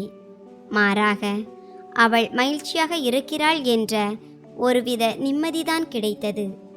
சிறையிலிருந்து விடுதலையான பிறகு காவியா அடையாளம் தெரியாத ஒரு இருண்ட உலகத்திற்குள் மறைந்து போனாள். தான் செய்த காரியங்களுக்காக அவள் வாழ்நாள் முழுவதும் வருந்தினாள். இந்த கதை ஒரு மகிழ்ச்சியான மற்றும் உத்வேகம் அளிக்கும் செய்தியுடன் நிறைவடைகிறது. ஒருவரின் மௌனத்தை அவரது பலவீனம் என்று கருதக்கூடாது என்பதை இந்த கதை நமக்கு கற்றுக் கொடுக்கிறது. கல்வியும் அறிவும் எந்த சூழ்நிலையிலும் உங்களை பாதுகாக்கும் மிகச்சிறந்த ஆயுதங்கள். எல்லாவற்றிற்கும் மேலாக ஒரு பெண் நினைத்தால் ஒரு வீட்டை சொர்க்கமாக மாற்ற முடியும். அதே சமயம் அவளது சுயமரியாதைக்கு சவால் விடப்பட்டால் இந்த உலகத்தையே அவள் தன் முன் பணிய வைக்கவும் முடியும். அனன்யாவின் கதை தங்கள் சுயமரியாதைக்காக போராட துணிந்த லட்சக்கணக்கான பெண்களுக்கு ஒரு வழிகாட்டும் ஒளியாக மாறியது. ஓராண்டிற்கு பிறகு அனன்யா இந்தியாவிற்கு திரும்பினாள். ஒரு பல்கலைக்கழகத்தில் சிறப்பு பேச்சாளராக அவள் அழைக்கப்பட்டிருந்தாள். அரங்கம் மாணவர்களால் நிறைந்திருந்தது. அனன்யா மேடைக்கு வந்ததும் அரங்கம் முழுவதும் கைதட்டல் ஒலியால் அதிர்ந்தது. அவள் தனது உரையை தொடங்கினாள். நமது மதிப்பினை மற்றவர்கள் தீர்மானிக்க நாம் அனுமதிக்கும் போதுதான் வாழ்க்கையின் மிகப்பெரிய தவறை செய்கிறோம். உங்கள் மதிப்பை நீங்களே உணருங்கள். உலகம் உங்களை அந்த மதிப்பிலேயே ஏற்றுக்கொள்ளும்படி கட்டாயப்படுத்துங்கள். அவளது இந்த வார்த்தைகள் அங்கிருந்த ஒவ்வொரு பெண்ணின் கண்களிலும் ஒரு புதிய ஒளியை ஏற்றியது. உரையை முடித்துவிட்டு அவள் வெளியே வந்தபோது ஒரு சிறுமி அவளிடம் வந்து ஆட்டோகிராஃப் கேட்டாள். அனன்யா அந்த சிறுமியின் டைரியில் கையெழுத்திட்டு கீழே பறக்க கற்றுக்கொள் என்று எழுதினாள். அந்த சிறுமி கேட்டாள், மேடம், உங்களுக்கு எப்போதாவது பயமாக இருந்ததில்லையா? அனன்யா புன்னகைத்தபடி சொன்னாள், பயப்படுவது தவறல்ல மகளே, ஆனால் பயத்திற்கு அடிபணிந்து போவதுதான் தவறு. பயத்தையே உனது ஏணியாக மாற்றிக்கொண்டு மேலே ஏறிக்கொண்டே இரு. தானும் வளர்ந்த பிறகு அனன்யாவைப் போலவே ஆவேன் என்று அந்த சிறுமி வாக்குறுதி அளித்தாள். அனன்யா தனது வாழ்க்கை அர்த்தமுள்ளதாக மாறியதை உணர்ந்தாள். காரில் ஏறியபோது அவள் வானத்தை பார்த்தாள். சூரியன் மறைந்து கொண்டிருந்தது. வானம் முழுவதும் ஆரஞ்சு நிறம் படர்ந்திருந்தது. இது ஒரு நாளின் முடிவுதான், ஆனால் ஒரு புதிய யுகத்தின் தொடக்கமாகவும் இருந்தது. அவள் தனது டிரைவரிடம் வீட்டிற்கு போகலாம் என்று சொன்னாள். கார் முன்னோக்கி சென்றது. பின்னால் தூசி படலமும் பழைய நினைவுகளும் எஞ்சி நின்றன. முன்னால் அவளுக்காக ஒரு பொன்னான எதிர்காலம் காத்திருந்தது. அனன்யா ஒரு இல்லத்தரசி, ஒரு வழக்கறிஞர், ஒரு போராளி, எப்போதும் ஒரு சாதனையாக நிலைத்து நின்றாள். நண்பர்களே, இந்த கதை உங்களுக்கு எப்படி இருந்தது என்று கருத்து தெரிவிக்கவும். கதை பிடித்திருந்தால் அதை விரும்பி உங்கள் நண்பர்களுடன் பகிர்ந்து கொள்ளுங்கள்.